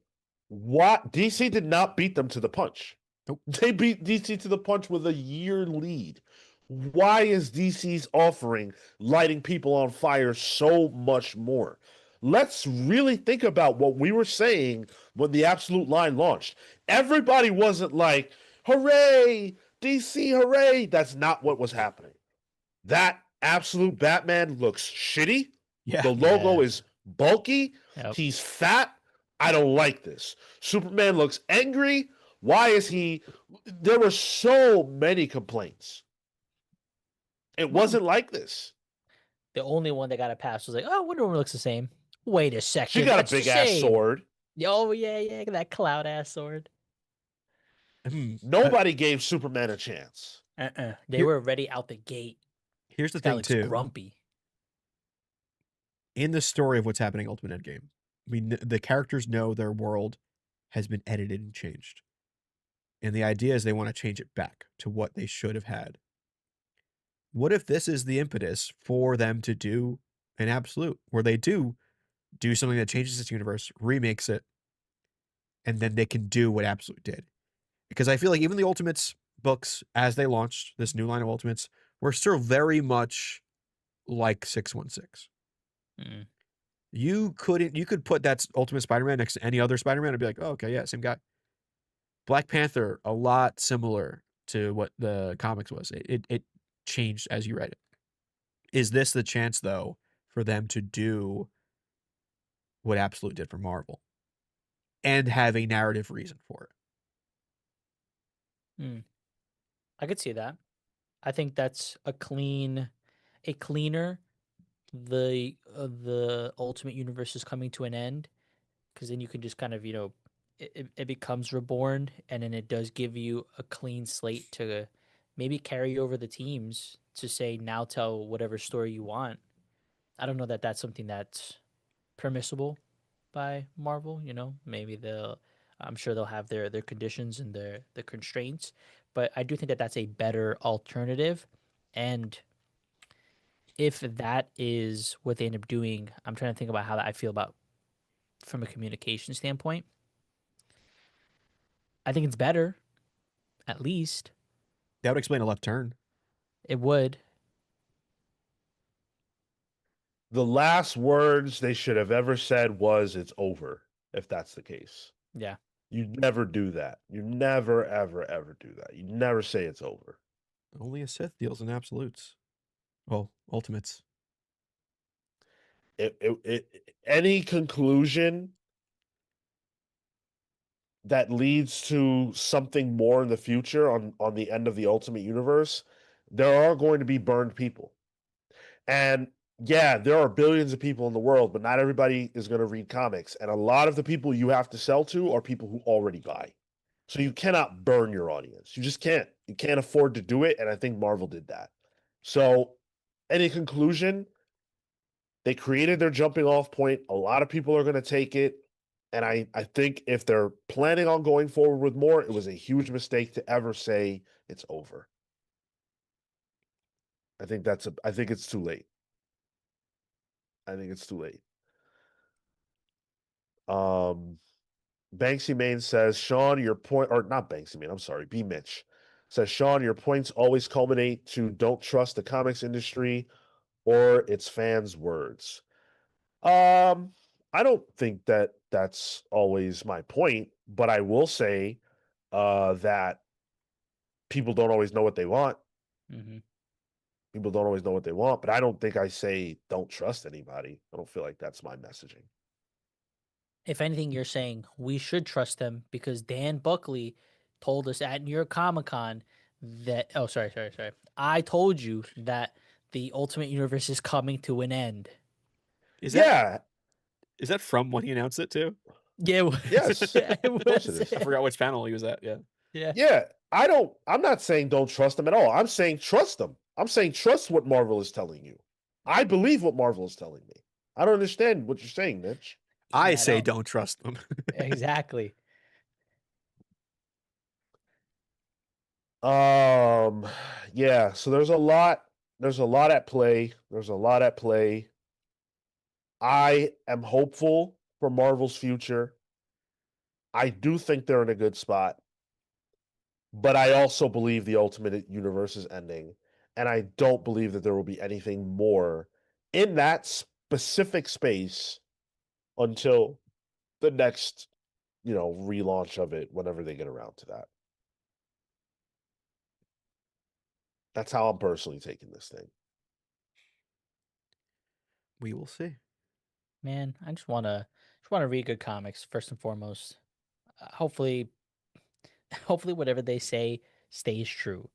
That's all it is. Mm. The next thing they say, hopefully it stays true. Stop talking. Produce great work. That's all I'm interested in. At the end of the day, all I care about is that these books are great. And yeah, this is all fun and juicy to talk about, and that's cool, and I love that. But at some point, each of us has to sit down alone and read some comics. And I want it to be that when I sit down and read those comics, they're great. And I feel like Marvel is going to deliver great comics this year. I just don't think they're going to have the Ultimate label on them. You'll have the astonishing label on them. Maybe. I don't know. We've got so much more to talk about this morning. Much, much more show to get to. Do not go anywhere. We're going to have a blast today, as we've already been having. We've got, I don't want to say, I want to say who we just signed on to do the show with us. I want to say it. If there's any indication from other creators, I say we hold off. We hold our load there. Whoa, okay, don't use that term. That sucks. I want to blow my load. Dude, oh no! Now they're gonna leave. And it was funny because I saw the emails. Just a little peek behind the kimono. I saw the emails, and I went to our Discord chat. I'm like, "Yo, X person." Sean's like, "Yeah, we're working on it." Hell yeah, dude. It's not Alan Moore, guys. Don't get too excited. Yeah. Unfortunately, I have to be responsible, but can you tease it? Can you tease it? No. The character no, it's very. There's an obvious way to tease this too. It would be too obvious. Yeah. I think you guys are going to be excited. I am very excited. We've got great guests coming on here in the next few weeks, months. You guys are going to love it. And keep telling us who Jeff Lemire. Well, I mean, we're working on it on the rescheduling. Yeah, again. That we can say. That we can say. Yeah. Maybe throw out names, and if we come across it, no, like no, that. What the fuck are you doing? No. I'm saying if we come across it of totality, we say, oh yeah, somebody guessed it right. I will say that this person at least has help with scheduling. So. Oh my god, yeah, that's true. Nice. Children of the Vault writer Dennis Camp. Sean, you like that book, right? Oh yeah, I thought that book was awesome. I thought it was great. Yeah, so you'll hear from us about upcoming guests soon. We are definitely on the job as far as getting people on this show that we think you'll be excited about. So stay tuned. You never know what's going to happen on an episode of the Comics Pals. But here's one thing I can tell you for sure is happening this Tuesday. And that is our Moon Knight book club. The patrons voted. You guys decided we will be reading Jeff Lemire's Moon Knight run, which I believe is only 15 issues? Less, 14. 14 issues. Yeah. So not too much to read. You can get that done cozily in the comfort of your home while you're avoiding the blizzard out your window. You know how Marvel always talks about the world outside your window? You don't want that world right now. No, I don't want it. No. Wow. Kuitsu says, I bet it's Jack Kirby. Ooh, okay. AI Jack Kirby? Oh, no. Or the head of Jack Kirby? Like Futurama style? Yeah, the robotic head of Jack Kirby. There's this book that I've read. It's very good. Al Ewing? I mean, I would just say Al Ewing because we've had Al on. Al's like a bro at this point. I would trust Al, we've already maintained that friendship. It's always so nice reaching out to him via email. He's very pleasant. Yeah, he's like, oh yeah. I hear it in his voice too. Yeah, I can hear him say it. It's always funny, like do a little check-in. He's like, hey guys, how you been? Like, Love it. Love it. Love it. So yeah, make sure you guys read Moon Knight. And then we're going to tell you on Tuesday at 8 p.m. Eastern, after we talk about Moon Knight, we're going to tell you about next month's theme and all of our plans for the future. February is going to be a fun month. February is going to be awesome. We're doing the JMS sponsored book club, Amazing Spider-Man. Yeah. I'm super excited for that. That's going to be fun. I love seeing all the guesses in the chat. Yeah. Oh man, you guys are great. All right. It's time for us to tell you our number two Number two. comic book resolutions for 2026. Did I do my number 3 last week? No, you No. didn't make it. You had to dip. Oh, then let And me you do it start right with the my. fuck now, Marco. Let It's me it's late start enough with in the show, right? mine. I can say that. Yeah, Oh, yeah. Okay, all right, good. Fuck. Number 3. Read more Bionicle comics. Now, let me preface Everything's by. Jeez. this. Bionicles are the comics that I started when some of the first that I'd ever read, like before fully committing to this life of comic books. And so I have a deep memory of like a lot of the storylines, of the popularity of, for me, the sets. And so I recently came across a site that hosts all of the comics that I can read online that were published by DC at the time.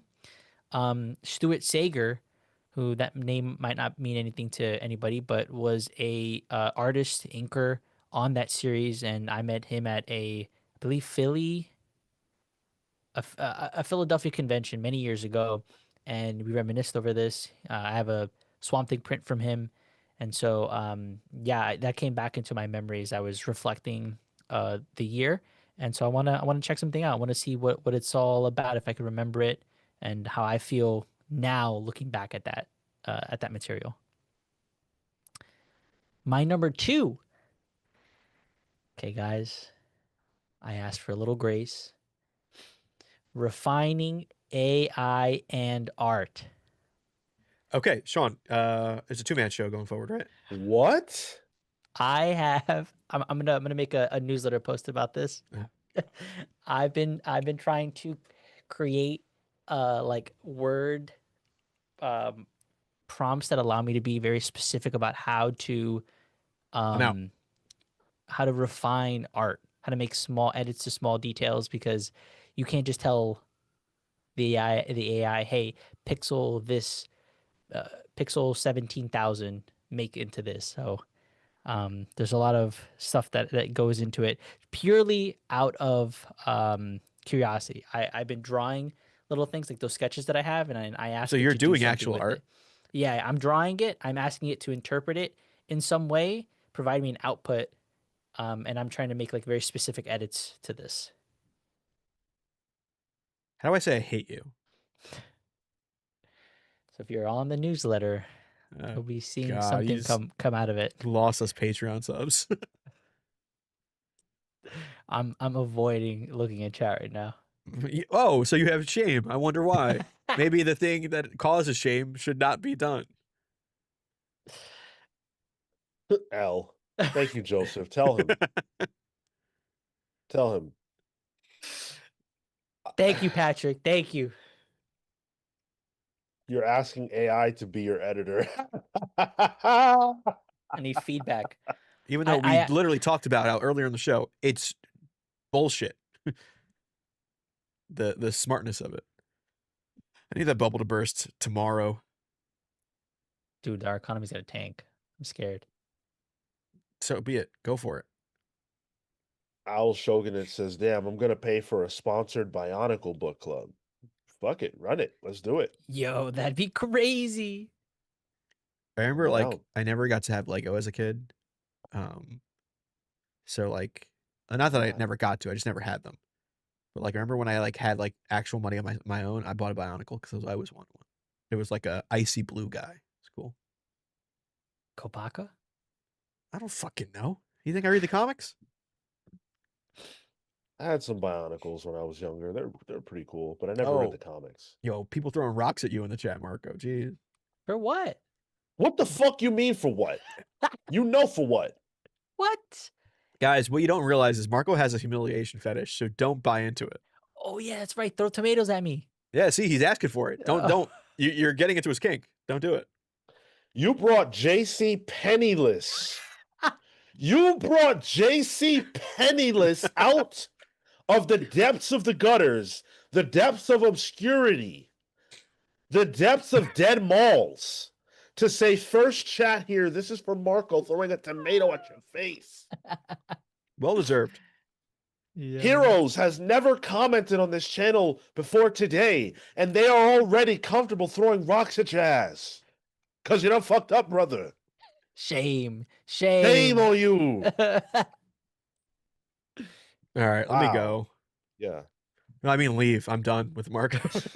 Over. I'm out. End stream. So mine is actually I'm almost there with my other resolution, and that's to finally be up to date with my weekly comics, day and date.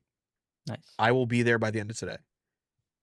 My Whoa. stack will be done. I just caught up with Void Rivals. I Wow. just read all of The Invisible Man, which was great, by the way. I just have Yeah. right now. All I have left is X-Men, and that's like 2 issues. Like I'm there, which is I have not done maybe in over a decade. I remember the last time I was up to date on my pulls. Do you know what? Yeah, definitely. It was 2006. Yeah. Yeah. Well, it's funny. I've been logging all the books I've read on League of Comic Geeks, which is my other resolution, and I have stats on it now, which is really cool. I've almost read 17,000 comics. Jesus Christ. You're probably up there too, Sean. 1,000? Yeah, I can give you the exact number. Hold on. And maybe we can play a quick little game here. I have read 16,553, so I'm less than 500 to. Holy shit. Do you Sean, do you want to guess who my most read writer is? Brian Bendis. Yeah. Of course. Not even close, honestly. What did surprise me was my most read character. I thought it would be Spider-Man, but it is distinctly Batman. Of course. I have read 1,812 copies of comics with Batman in it. And I've read 1,525 with Spider-Man. It's really cool. I like this a lot. Wow, that's wild. Yeah. I wouldn't even bother doing that because there's no way I could know what I read and didn't read from that long ago. My number 2 resolution, man, I have a and this is number 2 because of how long I've been wanting to read this. I have a Matrix omnibus, and it's got all the stories of the Matrix. Thank you, Patrick. I appreciate that. It's got all the stories of the Matrix comic books in it, and it's got some pretty heavy hitter creators as well. I was tracking this thing down forever. It was out of print. Finally, they printed it. I bought it. It's still in its wrapper. I've never read it. I hate myself for that, but I got to read it this year, so I will get to that. Nice. Did the Finally. Wachowskis write anything for it? I believe they did. Yeah, pretty sure Cool. they did. Cool. So I got to get around to that. Who's on it that you know of? It's wanna Reloaded, look right? at Is that that or what is it called? I don't remember. The Matrix comics. Okay. Let's see. Bill Sienkiewicz is in it. Jeff Darrow. Yeah. Oh yeah, the Wachowskis wrote a story with Jeff Darrow art. That alone. Neil Gaiman, Ooh. Dave Gibbons. Oh. Yeah, heavy hitters. I've been dying to watch this or read this rather. Cool. So, yeah, finally get around to that. Ooh, there's an Oming story too at Carrie Andrews. Oh, Jim Kruger and Tim Sale. Are you fucking kidding me? I gotta. That's Tim nuts. Sale. Yeah. That's crazy. Oh, that's perfect for that kind of tone and mood. Yeah. Yeah. Oh, there's a David Lapham story too? Hell yeah. Aaron Ruiz, I'm not just a Matrix head. I'm obsessed with the Matrix. I've seen the Matrix 1 countless times. I went to see the Matrix 4. I'll save that for a reveal, actually. I'll save that for a reveal. Sean, you're okay. You're logged at the Matrix. You're part of the team, right? For the first movie. What's your name?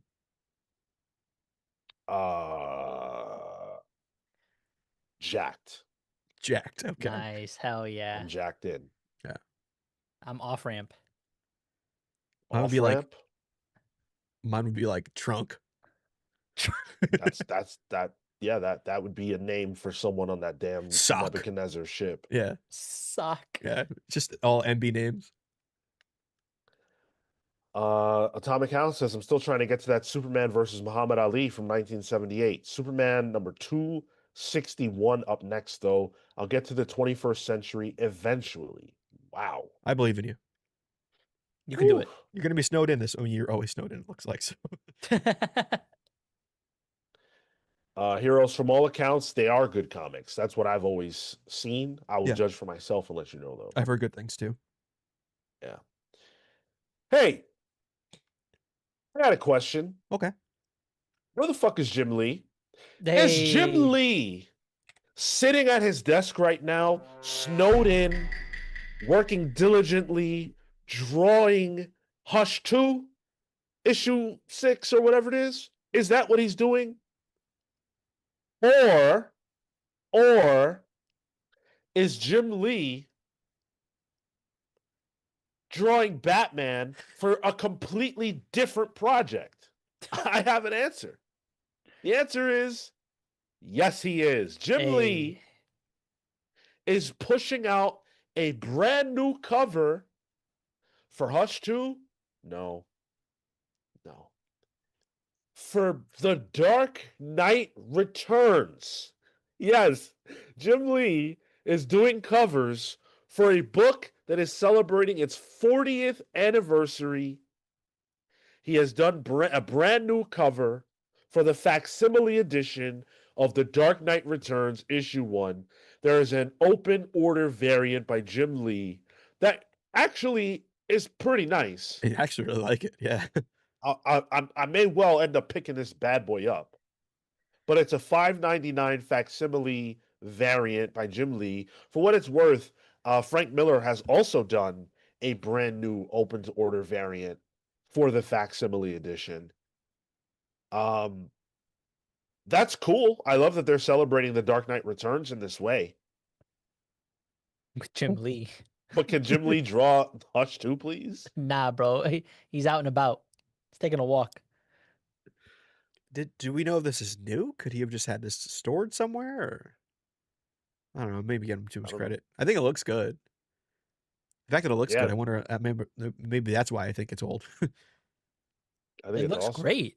Yeah, it has a light source. There's a storytelling here. It's like he's about to get out of the Batmobile, fight the mutants. You know? Yeah, exactly. That's cool, man. All in this wash of red. Yeah. I think I'm gonna need that cover. He's doing good work. It's just not in any place that we need on the stands. So chat's saying Tyler Smith mentioned that this was made in 2020 for comic shops during the pandemic. Oh. Hey, why ruin a good bit? I mean, there's still no Hush 2. Yeah. Nor will there be. No. I am very much wondering what will happen first. Will I reach the age that Bruce Wayne is on this cover of The Dark Knight Returns before Hush 2 is completed? I don't know. Stay tuned. Probably. Atomic Hound, the $4.99. Jim Lee was just in my dream and told me he was done with Hush. I told him he was so done with Hush 2. I told him we agree with that position. Yeah, he might be done, but the book might not be. Yeah, he's done. Yeah. Yo, he's so on the run. He's visiting from the dreamscape. My dude is running away. He's doing like an ayahuasca kind of trip. Yeah, he's spirit walking. He's out there with fucking Morpheus. Let's get another wheel spin in there. I think I might have missed this super chat from MD Johnny 499. What does Marvel Comics need to do to get back on track post Endgame? This could be a great Oh reset no. or a terrible collapse. Yeah, we got that. We Oh, we okay. did that, and then we chatted Okay, about good. it. But you know what you do Uh, get to do, Sean? what's that? You get to drink some water. Let's go. Nice. I always forget. I just take the water that's stored in the hump on my back. Oh, You just think about it and it like Yeah, it just seeps through. It goes right into yeah. my bloodstream. Yeah, feels good too. I Hit- did miss this one from Common Sense. Marvel solicitation drop. Wait, no. I am no. really sad. Humphrey's New Avengers got canceled, so we won't get a Weird World arc. Why Marvel keep canceling their comics on number 10, including Carnage? It's funny because I actually am liking that run too. Um, I don't know, dude. That was a weird launch anyway. That was Thunderbolts, remember? Yep. So Yep. I don't know. And then Matt Fisher coming in with a 5 spot. Good to see you, Matt. Just got here and very late. But Marvel should not try and replace the Ultimate Universe, at least for 5 or 10 years. See, that might make sense to you as a reader. That's not how the market works, though. Not the business Yeah. works. Patrick Zay says, Chad, is it too early to have a snow beer? No, the fuck Ooh, it's not. snow beer. Oh, that sounds so Of good. course it's No not. beer like snow beer. And you know what? I messed up because yesterday we were at the grocery store and I said we should grab a pack. You know, nice 6-pack, just hold us over. And I said, no, we're on a budget and we got wine at the house. Where's my glass of wine? Some Fail. ice wine. Oh, that sounds good. Ice wine's good. Actually, it's probably gonna be good weather for like a nice mulled wine. A froze. No, it's not. It's fucking freezing. Why would you want to eat freezing? Not true. But people, yeah, that's a good point. I don't know. I don't get it. Neither do I get this. Popverse broke the news that there is a new Batman Wonder Woman crossover coming. Cool. That's pretty cool. I get behind that. It's got some really great art too, because the artist behind this project is Jim Chung. I can't even believe, where did they find him? Jim Chung is the man. He did that incredible Captain America Wonder Woman cover for the DC Marvel crossover last year. He's an Yeah. amazing artist. He was the artist behind the Children's Crusade Young Avengers book that was amazing. So all great. But this is being written by, for some reason, this is the way Popverse credits him, former Marvel TV head Jeff Loeb. I'm sorry, what? I mean, that's Quote, true. former Marvel TV head Jeff Loeb is partnering with one of the modern superhero comics defining artists in Jim Chung to tell a special crossover putting Joker and Harley back together, Fuck that. as All right. well as pairing Batman with Wonder Woman, implied to be set square in modern DC Comics continuity in the aftermath of Batman Hush. Oh, the Oh, aftermath? hold on, hold It on, says hold on. Hush, it doesn't say Hush 2. So I have to assume it means Hush 1. Okay. But it Hush doesn't 2 say. Hush 2 is the aftermath of Hush. No, it actually isn't. That one's like supposed to be like in current continuity, right? Based on what happens in it, yeah. Yeah. So, okay, so this is sort of similar to like what Marvel's done, a lot of those like in continuity, out of continuity stories, right? Where it's in continuity, but it's in the continuity of something you didn't see in between eras. So that at least doesn't make the Joker Harley thing feel as bad. I still don't like it.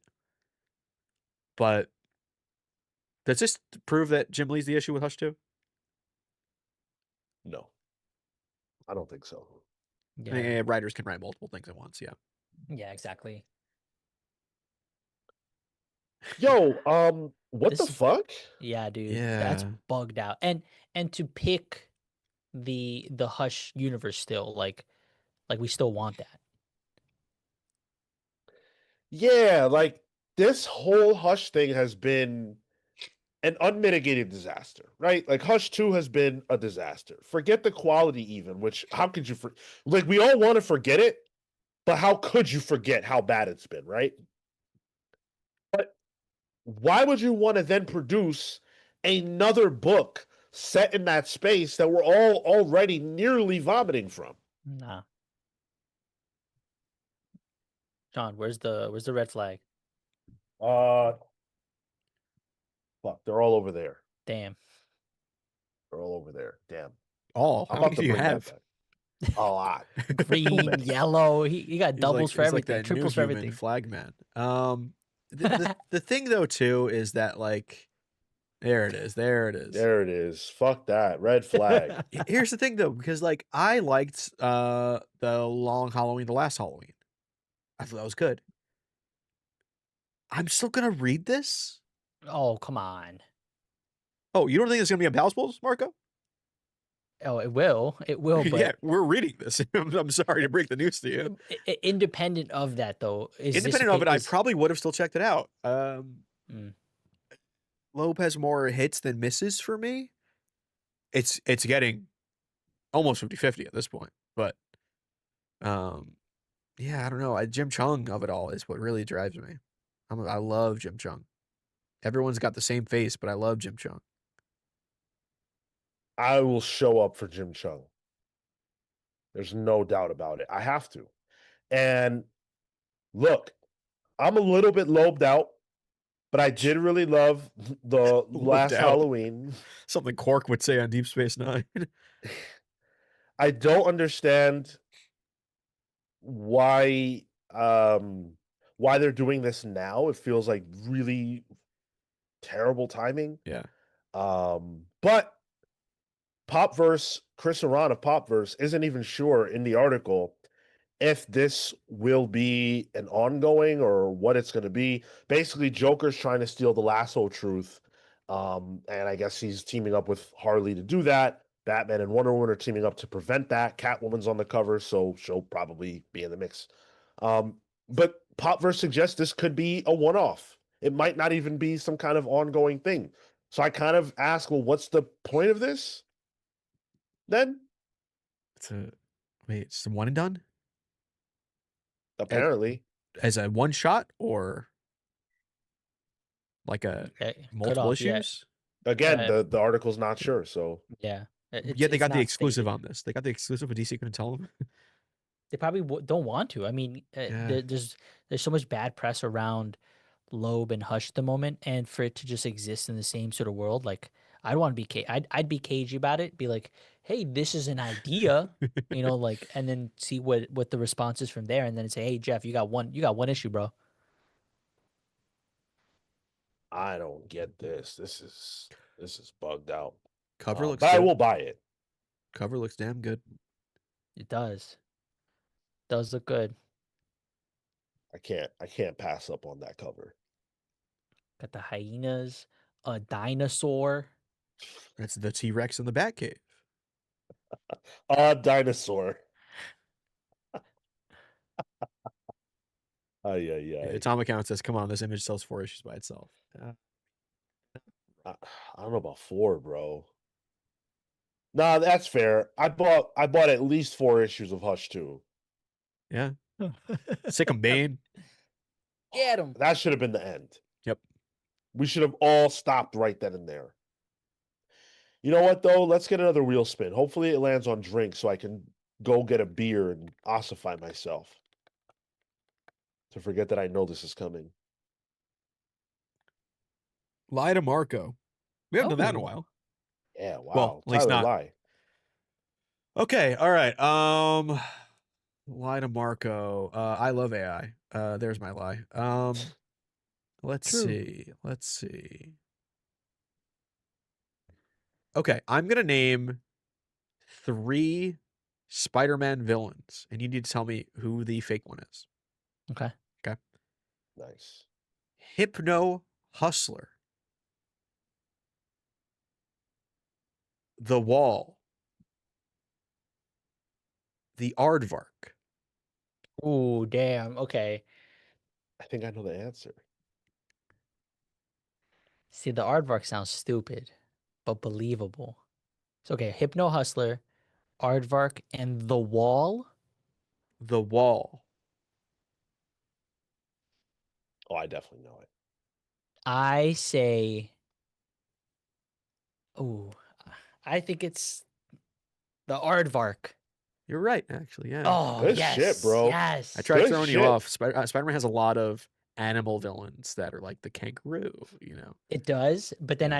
I thought, okay, what could the wall possibly be? The Wall is literally a guy who's a brick wall. I imagine. Oh, okay. I imagined like an anthropomorphic No, wall, but he's literally just a brick wall. And Hypno Hustler is fantastic character. Good game, Marco. that was good. I will say I've heard of the Hypno Hustler before, so that one it was really just a tosser between the wall and the Okay. aardvark. Okay. I wanted to give something at least that you would recognize to make you think the others are real. Yeah, yeah. That's crazy. He's dead ass a wall. Yeah. Holy shit. Yeah. MP with the 10 spot. Good to see you, MP. How are you doing, man? You all ready to batten down the hatches for this winter weather? Says, feels like DC is softly moving Loeb's Bat stuff into a de facto separate continuity. Long Halloween universe and now the Hushverse. Fraction and Taylor, Tom Taylor, are ignoring Hush 2. New Batman Wonder Woman is set in the past. Yeah, they're letting them play with their toys, just not in any way that can break things. I'm fine with that. I Yeah. am completely fine with that. It's like childproofing your house. Yeah. Loeb has no way of touching the outlets. I missed this super chat from Matt Fisher, dropped $2 on us and says it's never too late for a snow bunny talk. I don't think we get too many of those in New York, though. Snow bunnies? Oh, they're out there. Oh, must They're be out there. You go hang camouflage. around. You go to Brooklyn. You go hang around Midtown Manhattan. You see them hopping. Shit, they hop around my hood too. 40 Ducey Street. They hop around, and this is the perfect weather for them too. It's cold. It's People need some perfect, warmth. perfect winter weather. Mm-mm-mm. Man, listen, it's a beautiful thing. You get out there, bro. All that snow coming your way, you could barely see through the fog, the winter weather, and then your eyes they open and you can see the bunny hopping and it's all bouncing and it's beautiful. And that attracts me like a moth to a flame. All right, sorry. There's a tweet of Sabrina Carpenter at one of her concerts, and somebody retweeted saying, "Man, Dr. Umar ain't even a real doctor." Exactly. Fuck that man. Oh my goodness. Oyavun says you just activated the Winter Soldier. You know it. You know it. That 10H that with the just gave me 10 an spot. idea for a sound clip. Thank you. Perfect. Oh, I already know what you're gonna do. And that needs to be done. What? Just you wait. 10H with the 10 spot says get hydrated, please.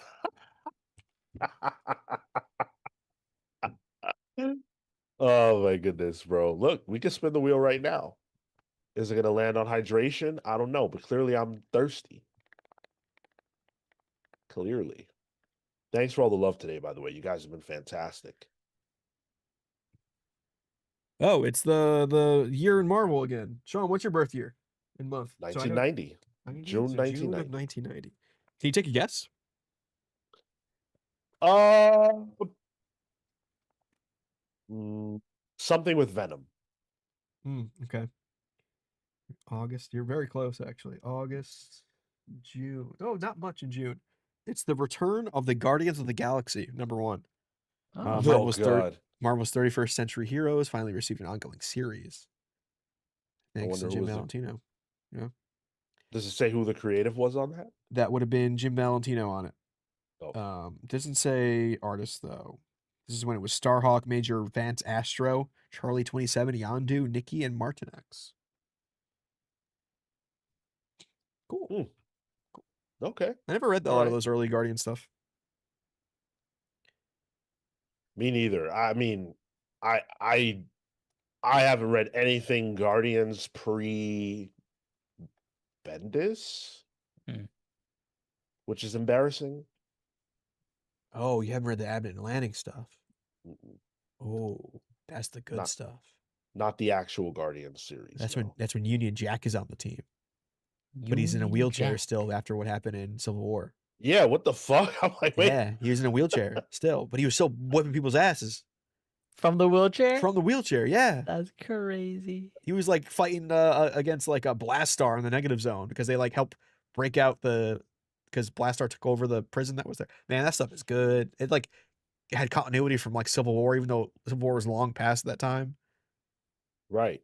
Oh, you would love it, Sean. It's good stuff. I might have to go back and check. I got too many fucking books to read. But yeah, that does sound pretty cool. What else? We've got a lot to talk Oh. about. We're just here chatting. We got We lost. have another wheel spin if you want to knock it out. Run it. It was MPs. Oh, all Run it, right. run Let's it. do my birth year then. All right. Okay, So wow, June jeez. 92. We just blew ours right off the bat. All in 92. one day. One. We're at 93. That's Marco. God damn, really? That's what I get? All What is right. it? It is the debut of Silver Sable and the Wild Pack, #1. Okay. A frequent nemesis of Spider-Man, Silver Sable finally netted her own series thanks to writer Gregory Wright and penciler Stephen Butler. She teamed with the Sandman. Cool. And the Great. Wild Pack. That's Hell what Marvel yeah. was doing Right. when I was born. Wow. Exciting It's not stuff. hard in this. Guest starring the Amazing Spider-Man. Of course, I had to sell it. Yeah. Yeah. Have you pals read the classic Guardians of the Galaxy? Nope. I have not. No. I'm aware of them. I've done like Wikipedia deep dives into their history, but I've not read them. Hey, let's talk about Kevin Smith. Now, Tyler, Oh boy. think about Yeah. think about this announcement real quick, okay? And I'm going to ask you a question. Okay, Think about all the announcement, all Okay. right? You're a fan of Kevin Smith, right? Think about the announcement. Okay, I'm thinking about it. We're talking about a Bizarro book. You're a fan Hey. of Kevin Smith, right? Me am fan of Kevin Smith. You're really, really excited Me about am very excited for Kevin Smith comic. and you're so ready, right, to spend $5 on a Kevin Smith comic on April 1st, right? Me am gonna alive myself when comic doesn't come out. Is there a world where you could be so excited for this, Tyler, that you would spend $7.99 on the foil version of the cover? Me am think yes. Me am think there is world where this can happen. Me am more excited for Bizarro by Kevin Smith than me am excited for most things in life. Me am hope Bizarro doesn't wear cargo shorts or jorts. Me am hope that Kevin Smith keeps writing comics. And me am hope that this is a return to form for Kevin Smith. Well, you know what? Bizarro Tyler, very excited Let's go. for Bizarro Year None. Regular ass Sean, very excited for Bizarro Year None. One reason why. I have no care I or know why. familiarity with Kevin Smith. Yep. Nick Pitara. I'm a Nick like this is okay. Out of Bizarro speak. I love Nick Pitara. Sean, you a Manhattan Projects guy, right? Yes. Oh. Yeah. And also, I was on the Prana direct market channel this week. Adam Freeman, you guys know him. Shout out to him. Nick Pitara was a guest. Oh, really? Whoa. And he showed interior pages. He was like, DC told me not to show anything. He pulled the fucking pages off the ground and showed them to us. The full pages in all their glory. This Yo. book is amazing looking. Frank quietly aesthetic. That's Nick Pitara's like Yeah. idol artist. But it looks phenomenal. He was born to draw this book. He's such a huge fan of Bizarro, he was saying, and he really wanted to put his whole ass into it, and he did, man. This looks perfect. Miam think he was killed to draw Bizarro. He was I really want to see how, because I feel like different writers do Bizarro speak differently. Like Yeah. some will do like the opposite of the idea of it. Some do opposite words individually. Yeah. So we'll see where that happens. Steve Canara is a great point. What happens when Bizarro Zatanna talks backwards? She Oh just God. talks normal. I think it nullifies everything. Imagine it just the magic just doesn't work. Yeah. I haven't. Yeah, go ahead, Marco. Yeah, I don't have any affinity for Smith. Don't know that I've read too much, if anything at all. But I think for the art, I've definitely seen Pitar's name. This is exciting, and it looks like a simple story, little romp, 4 issues. All right. I think you read the Green Arrow Daredevil story in the Yeah. Okay. one of the Yeah. crossovers. Yeah. That's right. That's right. Have you seen any of his films? Yes. Clerks 1 and 2. I'm sorry. Sorry, I'm a Clark Sater. I like Clerks. It's just pretty good. Maybe I'll finally watch Chasing Amy tonight, and I can actually have a reason to hate it. I've never seen a Kevin Smith anything. I think the closest I've come was I watched one of the Fat Man on Batman's with Morrison, but I watched it for Morrison. I will give him credit. Those are good episodes. Yeah, he's good. That's the only opinion I have about him, is that he's good on his podcast. Did you ever watch the comic book store show? The Comic Book Man? Yeah, I did watch that. Yeah. And I watched it partially because he was on it, even though I have no care for him, but then he was barely fucking on it. Yeah. I've been to that store. It's Really? Yeah. I have a story about one of those guys that I cannot share. I know it, Sean. Oh, you do know it. I That's know it. right. Yeah. Yeah. Oh my God. I'm Yo, just saying that the con circuits get wild. when you get to operate just a little behind the scenes, the kind of shit you find out is astonishing. Yeah. In fact, when I was behind the scenes on Prana, they were saying some shit that I can't say live about. You know what? You can't say I that. can't even No. go there. I No. can't even go there. But I'll tell you guys off the air because it is funny. Man, oh man. But yeah, back to this book. Nick Pitara, for me, is the draw here. I can't wait to see what he's doing in this, fully colored, excuse me. There is going to be a Frank Quietly variant, which I'm very hyped for as well. Frank Quietly's the man. I'm gonna buy this. Yeah. Just give us a Chris Burnham variant, and then he crossed off all 3 that are in that realm for me. Yeah. Oh, what's right. what's the Italian guy? Martin Marazzo. Yes. Yeah, maybe a little Rafael Grampa too. Ah. Yeah. I'm hesitantly, not hesitantly. I don't know the opposite of that. Not excited for this. Is that? I think I might have worked myself into a shoot here. I'm lost now. Yeah, I was trying to figure that one out. There was a little too many double negatives there. I like Pitara. I think Bizarro can be fun. Bizarro is either fun or not at all. There's no middle ground here, and I feel like this book will have no middle ground. It's either I'm really gonna like it or I just won't at all. Oh, and you haven't read All Star, right? No, The it's Wayne Bizarro, Morrison. isn't it? Yeah. Wayne See, I don't even Morrison. know what's in All Star. Bro, you're gonna Soon, have so much fun with that soon. book. I'm almost caught up. Do I read that or continue Swamp Thing? Continue something. Yeah, I knew you were fucking gonna say that. Jay says with a $4.99. If Sean is Mr. Terrific and Marco is Swamp Thing, is Tyler Plastic Man or Deadpool or better yet, Speedball? Sean, feel free to pick a Marvel character. Sean is Batman. Oh, that'd be a DC character, wouldn't it? Oh, Wait, because those are the initial 3 are DC characters. yeah. But then he went into Deadpool and Speedball for Tyler, but they're Marvel characters.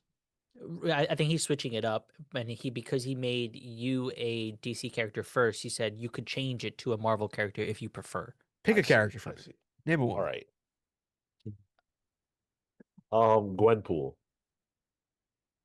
I'm down with that. Yeah, that's cool. Mr. Robot. Who? Robot Man from Doom Tyler? Patrol? Who's Mr. Robot? And Yeah, then notice Robot how Man, he Robot Man. proceeded to not answer the question I know at all. he's recognizing it. He doesn't know what he's talking about. We Ah. were trying to say Robot Man from Doom I Patrol. was trying to say Robot Man, yeah. Okay. Common sense is Tyler a speedball. Oof, he got a lot of baggage. Man, I didn't have coffee today. I could use a speedball, to be honest. Hey, Oh yo. shit. Owl Shogunate, you were right, and I don't know how you're right, but you're right. What did he say? What? Jay Sage says I can change myself to a Marvel character. Oh gosh. Oh, I see. I don't even know who I would be if I were a Marvel character. Who would I be? I don't know. I'd be a mutant of some sort. I want to be Iron Man. Fuck it. That's my guy. Oh no, Captain America. What am I saying? I'm Cap. Hey, let's go. If I'm in DC, I'm Batman. If I'm in Marvel, I'm Cap. That's how I go. I could be a Morlock. Which one? Leech? Leeching off the fucking rainforest with your prompts. He is a fucking leech. Yeah, exactly. He's leeching off the planet. Yeah. All the water. You probably when you do those AI prompts and all that shit you do, you probably say, "Thank you, ChatGPT." Yeah, you just I cause say another. please. You just cause a new arc for Tom Taylor's Titans. I say please all the time. Please I do do. this. I do say please when I say like, "Hey Siri," like "Oye Siri," like, and then I say please afterwards. It's funny because I can talk to it in Spanglish, and Oh, it you can? outputs things. Yeah. Wow. That's amazing. Really intelligent stuff. Dupe. So Electric says dupe. That's Oh you. yeah, you could be dupe. Yeah.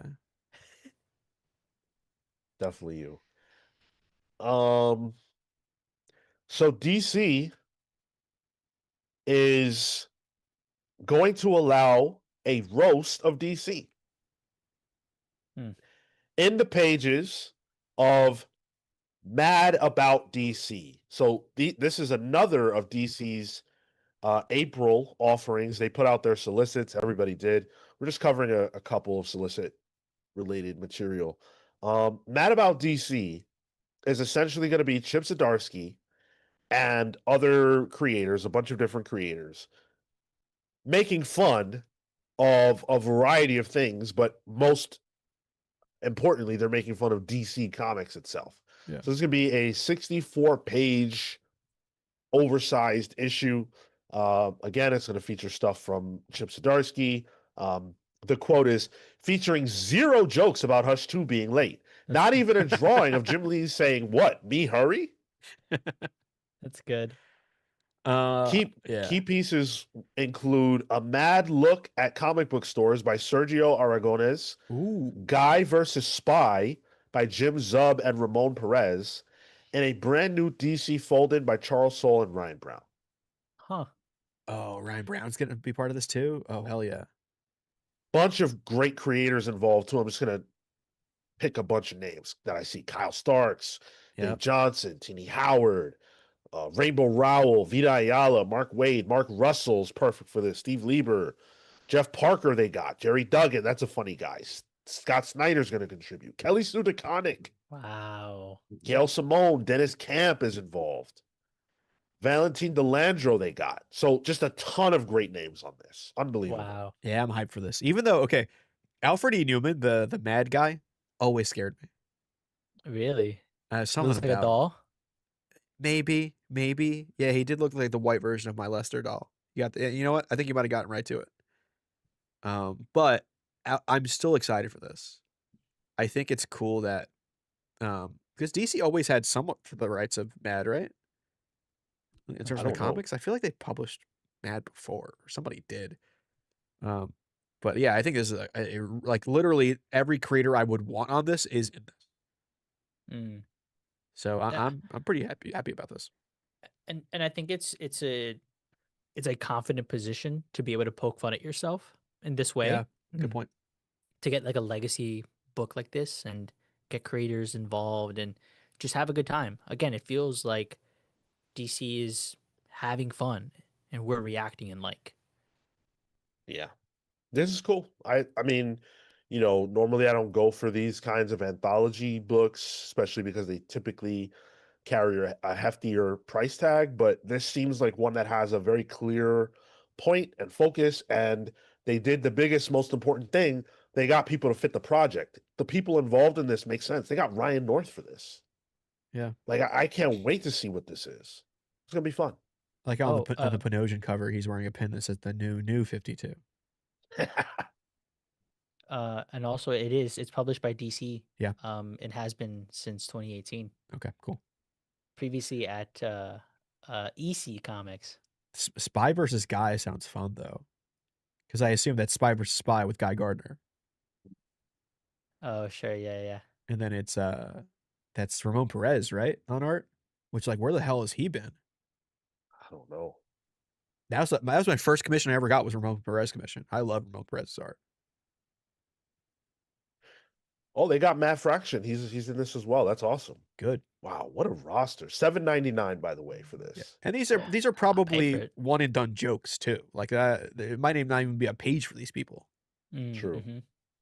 Just True. bits. Yeah, Yeah. or like a newsprint where like it's just a series of panels across that tells a joke. Atomic Hound says, Pals pulls for this, please. Well, if you ask, we have to deliver, Hound. So you got it. Done deal. I'd push for Yeah. this too. Yeah, I feel like this is something we don't really read a lot, and might not get the chance to read a lot of. So Yeah. It's silly. It's irreverent. It's awesome. Yeah. Jedi James says, Hey, pals, listening from Southwest London. Let's Oh. go. Let's go. Literally across the pond. Where my London boys at? Where you at? I know you're out there.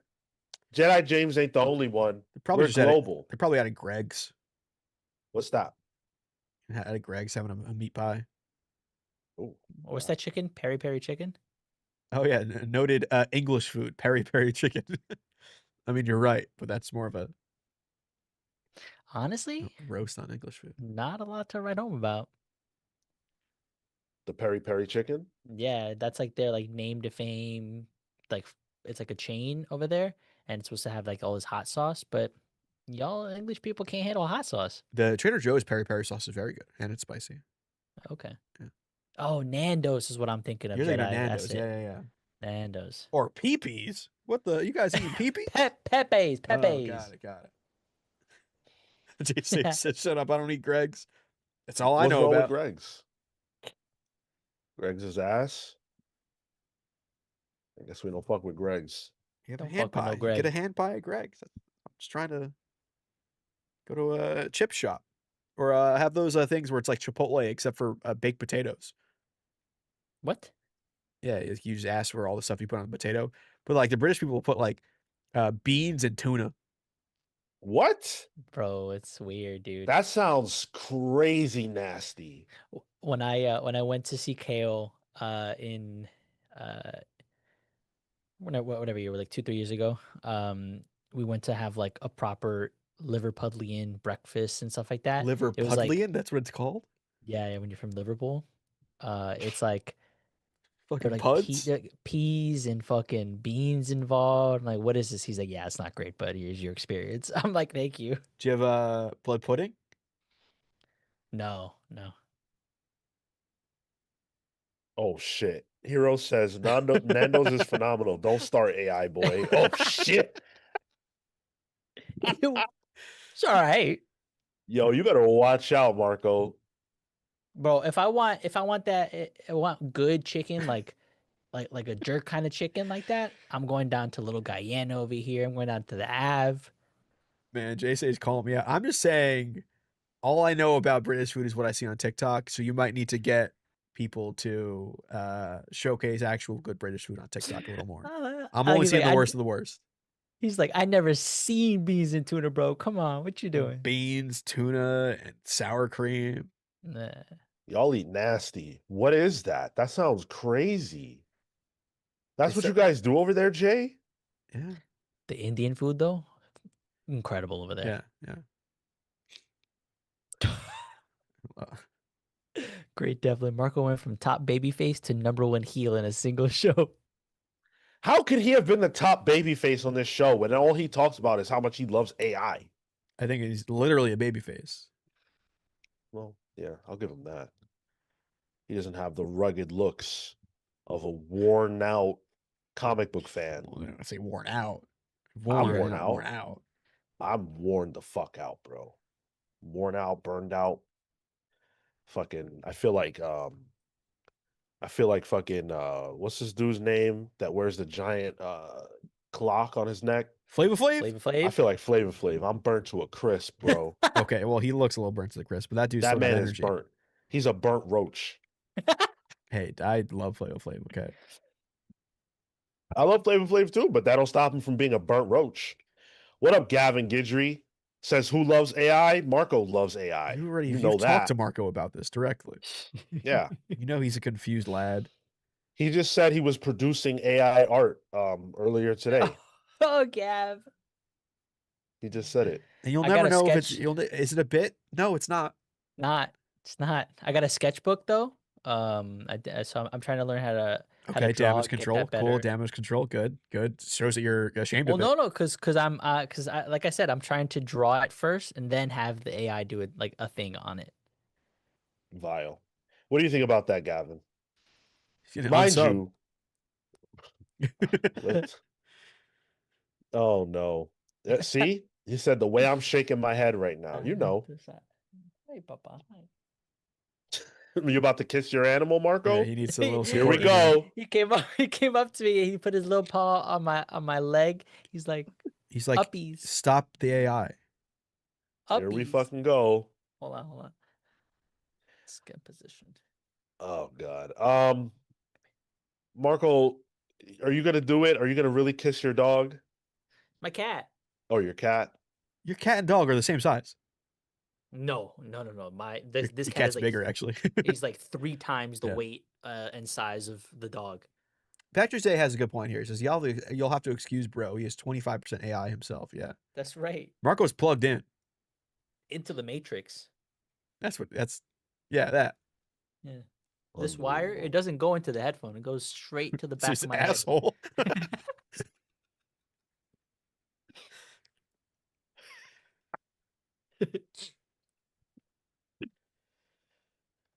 Man, Oh my God. You're laughing so hard. Your mic wasn't even picking it up. Yo, all the comments now are about AI. Look at what you did. All Marco. right, what's the next topic? Let's stop talking about this bullshit that Marco's doing. Jeez. There was a time when we didn't have to worry about things like AI, and it was a beautiful time. It was 20 years ago, and there was this great old book called Civil War that was coming out at that time, and that was the best time of my life.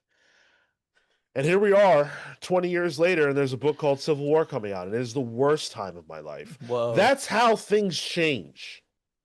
That's how things change. In 2026, Marvel is going back to the well with Civil War Unmasked, celebrating the 20th anniversary of the event that started it all, a 5-issue limited series that will begin in May from 3 creators, I think. At least two creators who were there at the beginning. 2 of the creators who were a part of bringing Civil War to life. You're thinking Mark Miller, you're thinking Steve McNiven. Yeah. I'm not. Oh. I'm not. I'm thinking Christos Gage, who wrote a side story during Civil War. He wrote Iron Man, Captain America, Casualties of War, the one shot.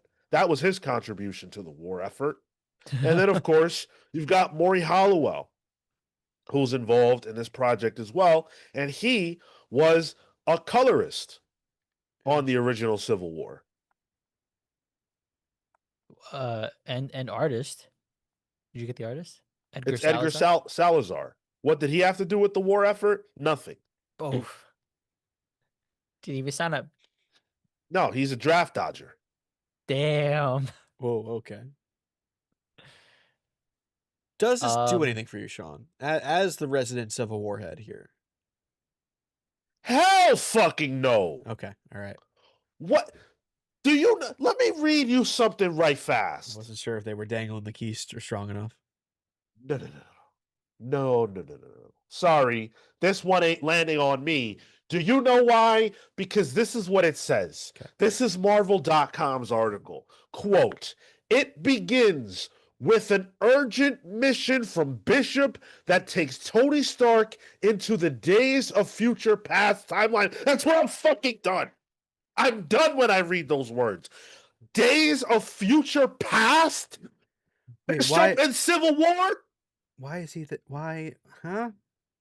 What does Days of Future Past have to do with Civil War? Okay, hold on. Does Bishop bring him there? Shows what the world is in this Days of Future Past world where the Superhuman Registration Act actually went into it, into, I guess, law, and it helped bring that future. That would do the opposite of what I want a Civil War thing to do. That gives Cap a different reason than the actual reason. But it did go into law in the main Civil War. Well, I mean, like the long-term effects of it and why you should be against it. Cap being against it is a moral thing. I don't need him to have seen a future with it. Yeah.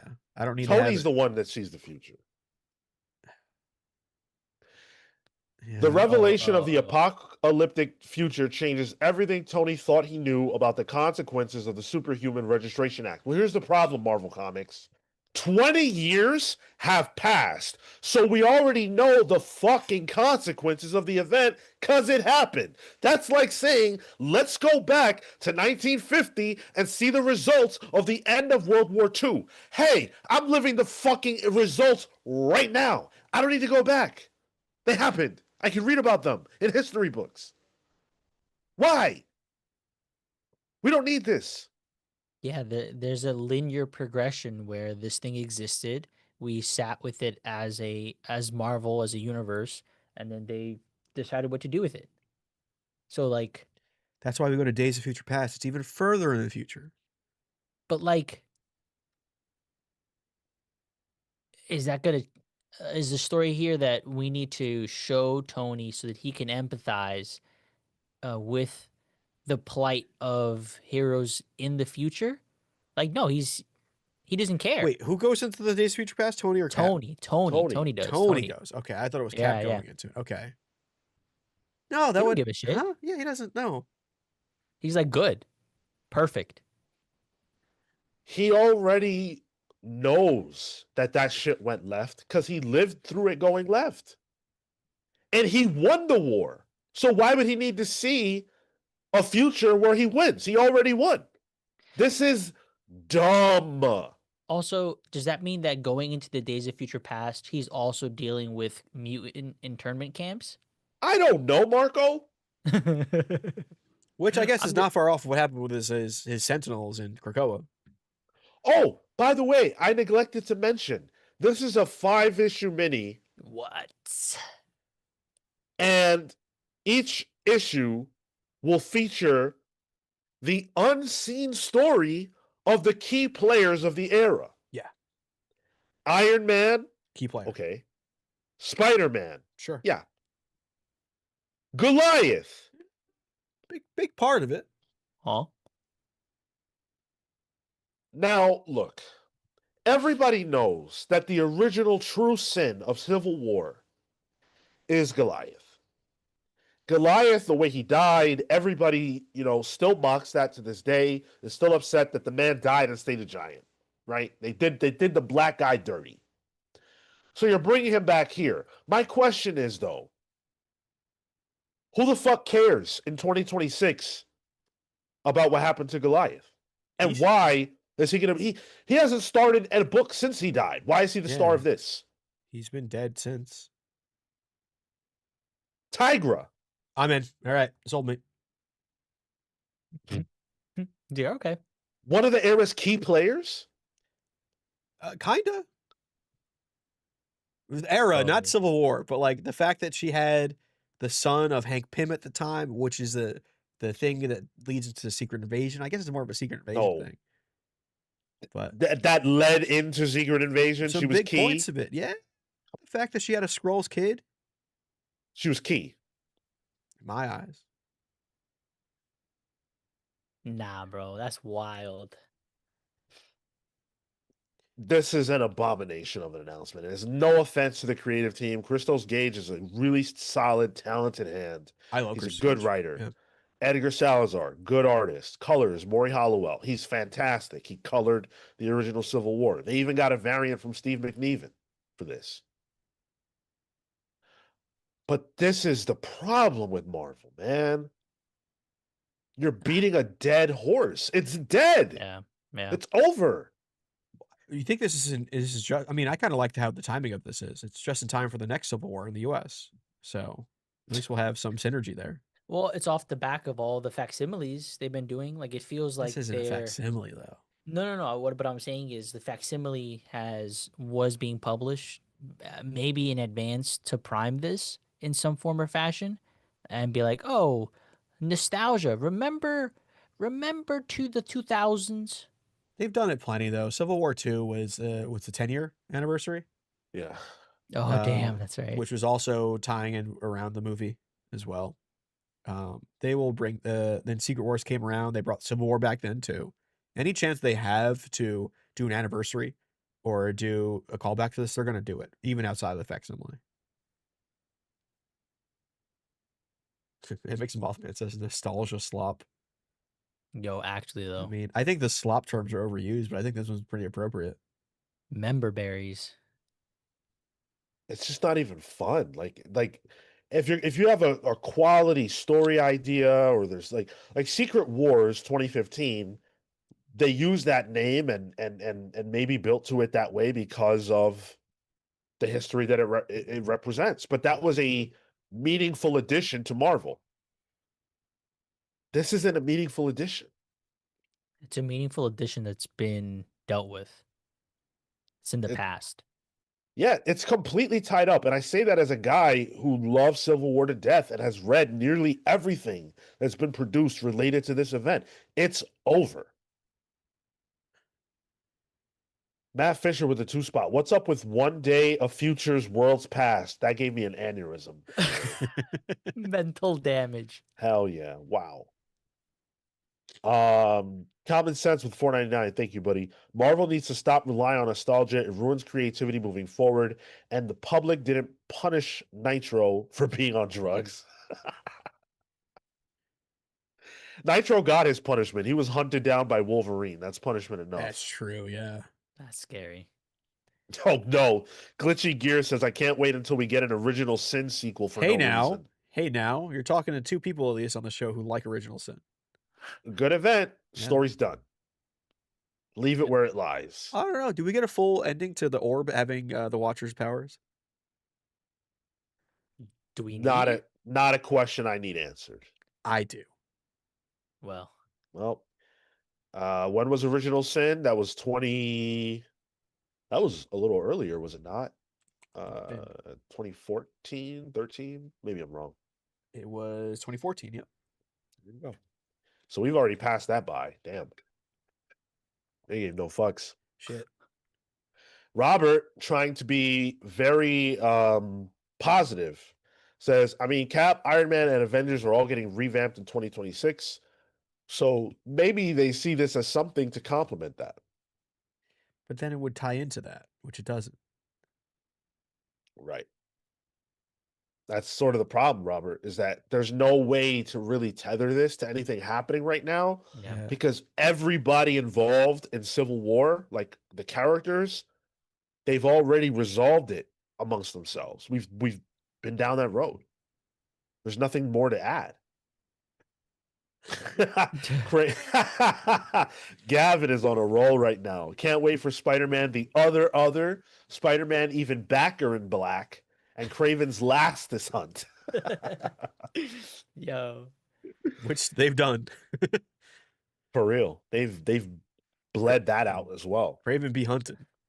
But that's the method right now. It's, value extraction. Extract as much as you possibly can for this. They got Craven's kids hunting. Yeah. Like Craven's done. They got his kids hunting. His kid is Craven. Yeah. And Yeah. Craven's been dead for years now. Just like Nick Fury is he's just black. Nick Fury's kid is Nick Fury. Like functionally, he's the same person. Just black. Nick Fury's been dead for years now. I don't know why he's so angry. They figured out a way to palette swap a character in Mainline. They did it. They did it with Nick, and they did it with Psylocke. Wow. Did you ever read that Nick Fury Jr. introduction series? What was it, like Frontlines or something like that? I'm sure I did. And like the whole time he's got like this good friend that he's friends with, and he calls him Cheese as his nickname. And the last issue, it's like, all right, Agent Coulson. Yo, bro. Oh, God. Oof, man, oh, man. Just do Civil War 3, bro. I don't care, says Aaron Ruiz. That would be something different then. Yeah, well, if there's a reason. No, it wouldn't be different, but it would at least storyline be different. There would have to be a reason for it, yeah. Yeah, I'm fine with that. We don't complain about all the crises in the world. But as long as there's a point, if there's a point. Narratively. Yeah. Yes. Not an anniversary issue. An anniversary miniseries.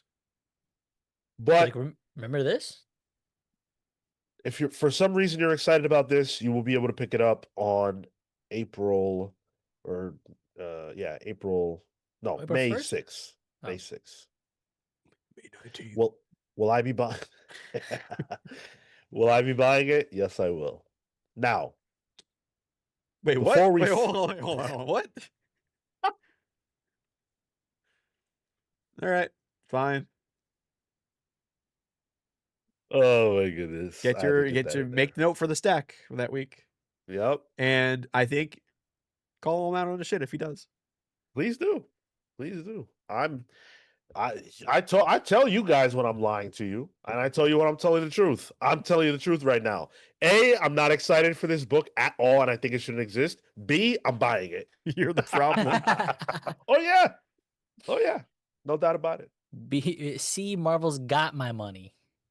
They got it. They've had it. They got it, and they're gonna always have it. There's no doubt. Marvel will get every last dollar I have. Here's the thing. If one of the subsequent issues showcases like the initiative characters, I'm in. There you go. There's a way to hook us all. Yep. Damn, dude. There's a way to hook us all.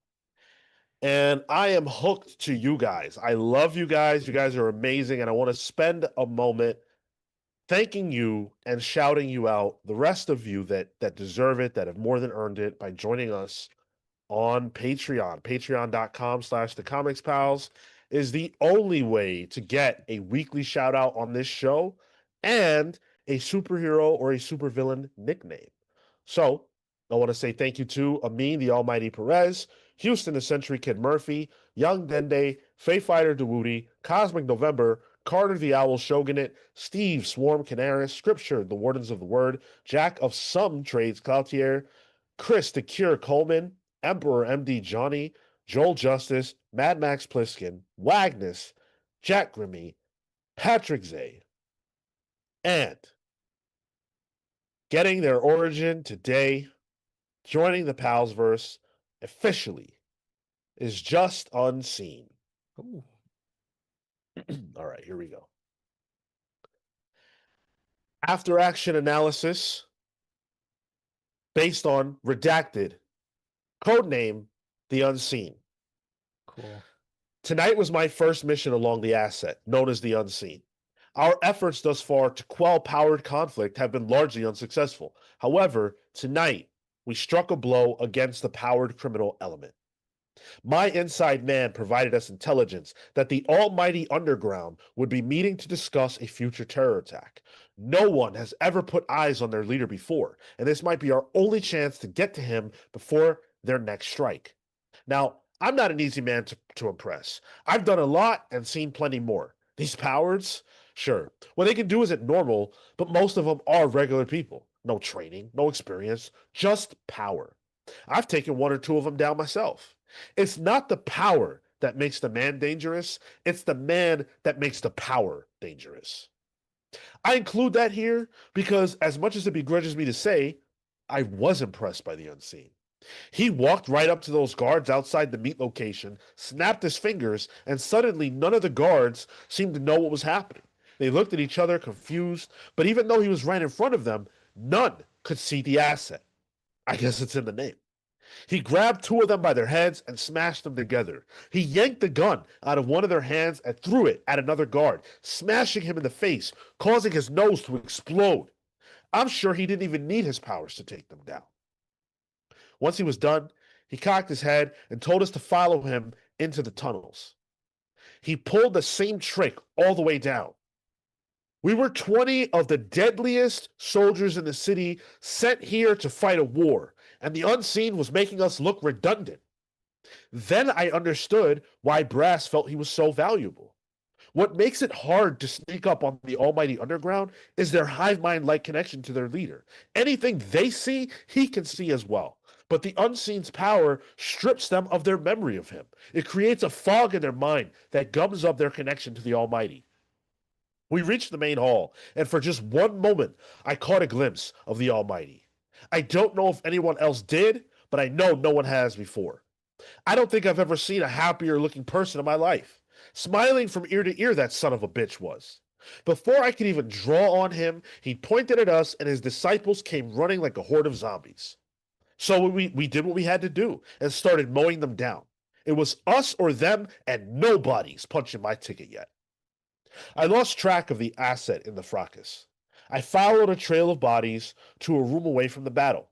Inside were men I assumed the unseen had killed, who appeared to be guarding a briefcase. Within the briefcase, we recovered vials of blood. Our team posits this could be the blood of the Almighty, and that they may be trying to find a new way to spread his mind control. This was the biggest win we'd had yet, and it wasn't close. There's a lot of bad happening in this city, but even if one of those powers being on the side of good can turn the tide big time in this war. As for the unseen, I didn't see him again. What he plans to do next is anybody's guess, and frankly, above my rank. What I do know is we're lucky he's on our side. For now. What happens if one day he's not? How long can us regular folk hang on in a world that's moving on from us? Welcome to the Palsverse, Unseen, and thank you for your contribution. Nice, nice. I like that framing from the start. The after action report. That was cool. Thanks. Appreciate it. Yeah, it was, The it was sick. Almighty Underground. A little bit of Alien Yeah. in the beginning too, like you talking to Mother. What an alien. No, I mean the movie Alien with like talking Oh. to the log. And stuff. Yes. Oh yeah, exactly. Yeah. If you want an origin for yourself, again, patreon.com/thecomicspals is the only way to get in on that good time. Thank you so much, Unseen, for that. Near has been a Comics Pals VI pal for 3 months, and he says, hi. Hi. Hello to you. Hi, and Near. Mrs. Near. Yes. Hello to you both. Oh, shit. Patrick Zay said, don't let Marco use AI on my origin. I never See do. now all of his origins are dubious. No. This is the You doubt have you to put show in there. proof. Yeah. I had them all written. You could have had AI sharpen them up before you put them in your document, bro. I never do. See? Run it, You've- run it through the analyzer. Run it through the analyzer. The one run by AI? Yeah. Ah!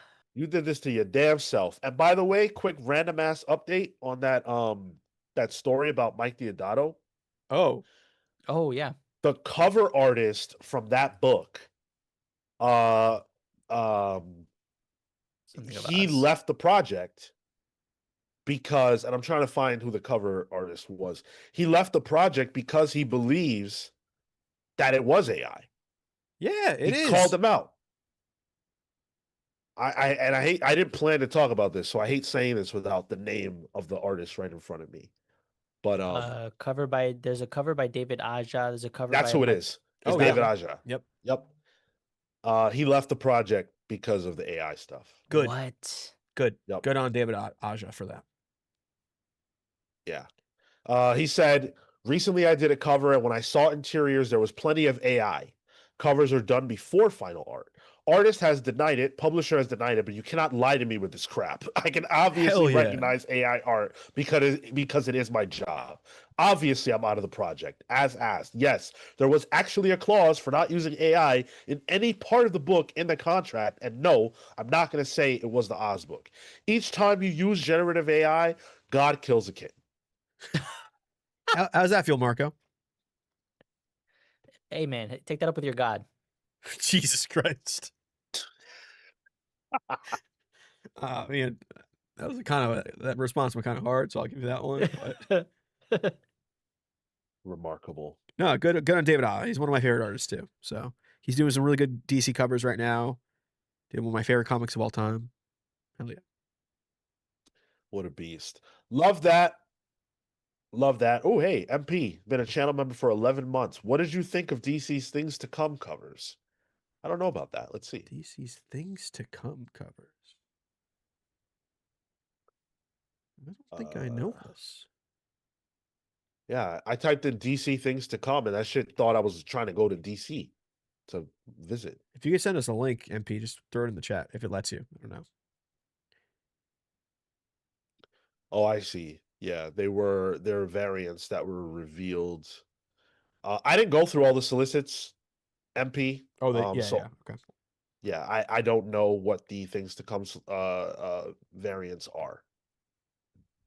I haven't seen them.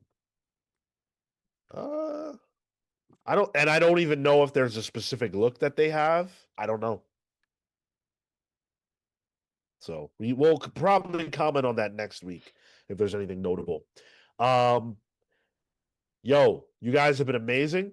Tomorrow, Sunday, is our Patreon hangout. If you are eligible, come hang out with us. It's going to be a bunch of fun. It always is. We're going to talk comics. What else do we do around here? Monday, Pals previews. Tuesday, Moon Knight Book Club. All new, all different. Jeff Lemire's Moon Knight 1 through 14. We're reading that. That's Tuesday. Thursday at 8 p.m., Pals Pulls. And then before you know it, it's Saturday again, and we're right back here on the main show, having a good time, as we always do. Thank you so much. Oh, we didn't play the GOAT game. Yeah, I was going to wait. I need to do my sound. Sorry. Holy shit. GOAT game. All right. Who's it going to be? Who's it going to be? Don't leave yet. Don't let it be me. I didn't realize that in that same article that you read about David Aja, Sean, there were more updates, more art callouts of AI implication. It was obvious. It was the worst attempt to not be AI. Yeah, but they called out even more. Like there are good a bunch now. Well, we'll get to that in the future if we can. Thank you to the Order of Dylan, Captain Carter, or Captain Chris, excuse me, Jesus, who joined the Palsverse after that origin. Thank you so much, brother. Hell yeah. Your origin is going to be fun. And I'm going to say thank you to Marco and Sean, because you're the ones that have to do this head-to-head. Oh, okay. Oh, hell yeah. And who's our character? Let's find out. Let's see. Bum-ba-da-bum-ba-ba. Elektra. Oh. Marco, you want to go first? Yeah, or bro. What? You do? Okay. I'll go first. He's going to be like, Elektra nachos. All right, when you start talking. Ready? Here we go. All right. Elektra is the GOAT off of aesthetic, off of association, and off of weapon choice. Okay. She looks rad as cool. Total baddie. In both the way that she presents, sometimes little skimpy outfits, but also in badass armor. The association with Daredevil, I think one of the biggest characters, second only to Elektra, is rad and being a partner there for him. And then size. Using size is cool. They are probably the ultimate weapon that you can choose. Better than swords, better than knives. They are size. Yeah, you should have Nice. put a prompt in for that one. Okay. All right. Marco, you said she's the greatest of all time by association. So theoretically, wouldn't she not be the greatest of all time if it's based on her association with someone else? She's associated to that. Oh, I see what you're saying. Fuck. Wow. Well, Okay. I'm getting the poll ready. Do you need Okay. to? Okay. I I was got it. getting that. Okay. Okay. And neither. Okay, I'm not gonna start it yet. I'll wait to start it until I go, and I'm gonna go right now. Electra Nachos is the greatest of all time. She is a beautiful Greek baddie. First of all, her long flowing hair, curly long hair, as drawn by Frank Miller and all the incredible artists, have made her one of the best looking Marvel characters. She is the definition of a femme fatale. Not only does she test Daredevil physically, but she tests that man physically. Hey. She is a classic character, memorable to me for one of my favorite moments in the history of Marvel Comics, when she's revealed to be a Skrull. That is one of my favorite reveals in the history of comics, and it was Elektra. You All right. need to take that a was cold. You need close. to take a cold shower after that, Sean. Jeez. That's how Elektra makes me feel. Order of Dylan says the goat game, not the goon game. That's what that G stands for, brother. Hey. That's what it stands for. So according to Marco, it's just Daredevil who's the GOAT. Because he's also a cool character, but she's cool. That's not the objective, though. Fuck. Once again, people having to talk about Daredevil whenever they talk about Elektra. Oof. Talk about the man we're talking about. Does not it's pass the fucking- Bechdel test. Did not. Wow, Marco. Well, you guys get to decide. It's pretty close. Apparently, I didn't do a great job. This is a very close poll, and it is moving quick. You guys have got some time because it's way too close to call right now. Comics and all that jazz says, "Oh my God, two Gooners." Are you new to this show? Oh my goodness. Mr. Funiverse said, even Marco says, aye, while Sean was talking, lol, bro gave in. Nah, I said, hey, I did hey. mention Frank Miller, Steve. I did. I mentioned Frank Miller. I said he drew her beautifully. I prefer Sienkiewicz. Actually, you know who draws a great Elektra? Chichetta. Big time. Big time. Yeah. All right. Is this how you guys are going to close out the vote? Is this the poll? Are we going with this? Damn, they said y'all too horny. Wow. All right. All Didn't right. load yet. Didn't load yet. Oh, 36% of you said neither, And then you both tied. and we tied. That is What? crazy. Damn. I am embarrassed. You guys goon too close to the sun.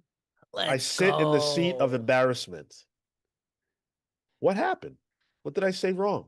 Steve Canara says more points for Sean because I mentioned Frank Miller. All And right. Marco, did you mention Frank Miller? I did course not. not. No. How could I have lost? I mean, you were horned up halfway through that before you mentioned Oh. anything besides her looks. No, I talked about how amazing, it was when she died.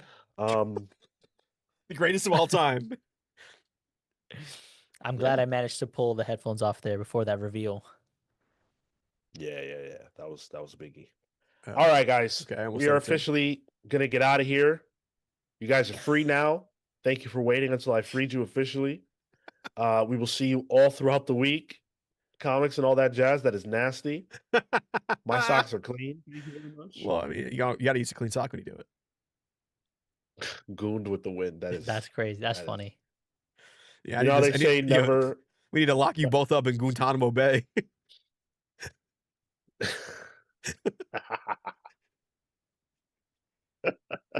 All right, guys. We're out of here.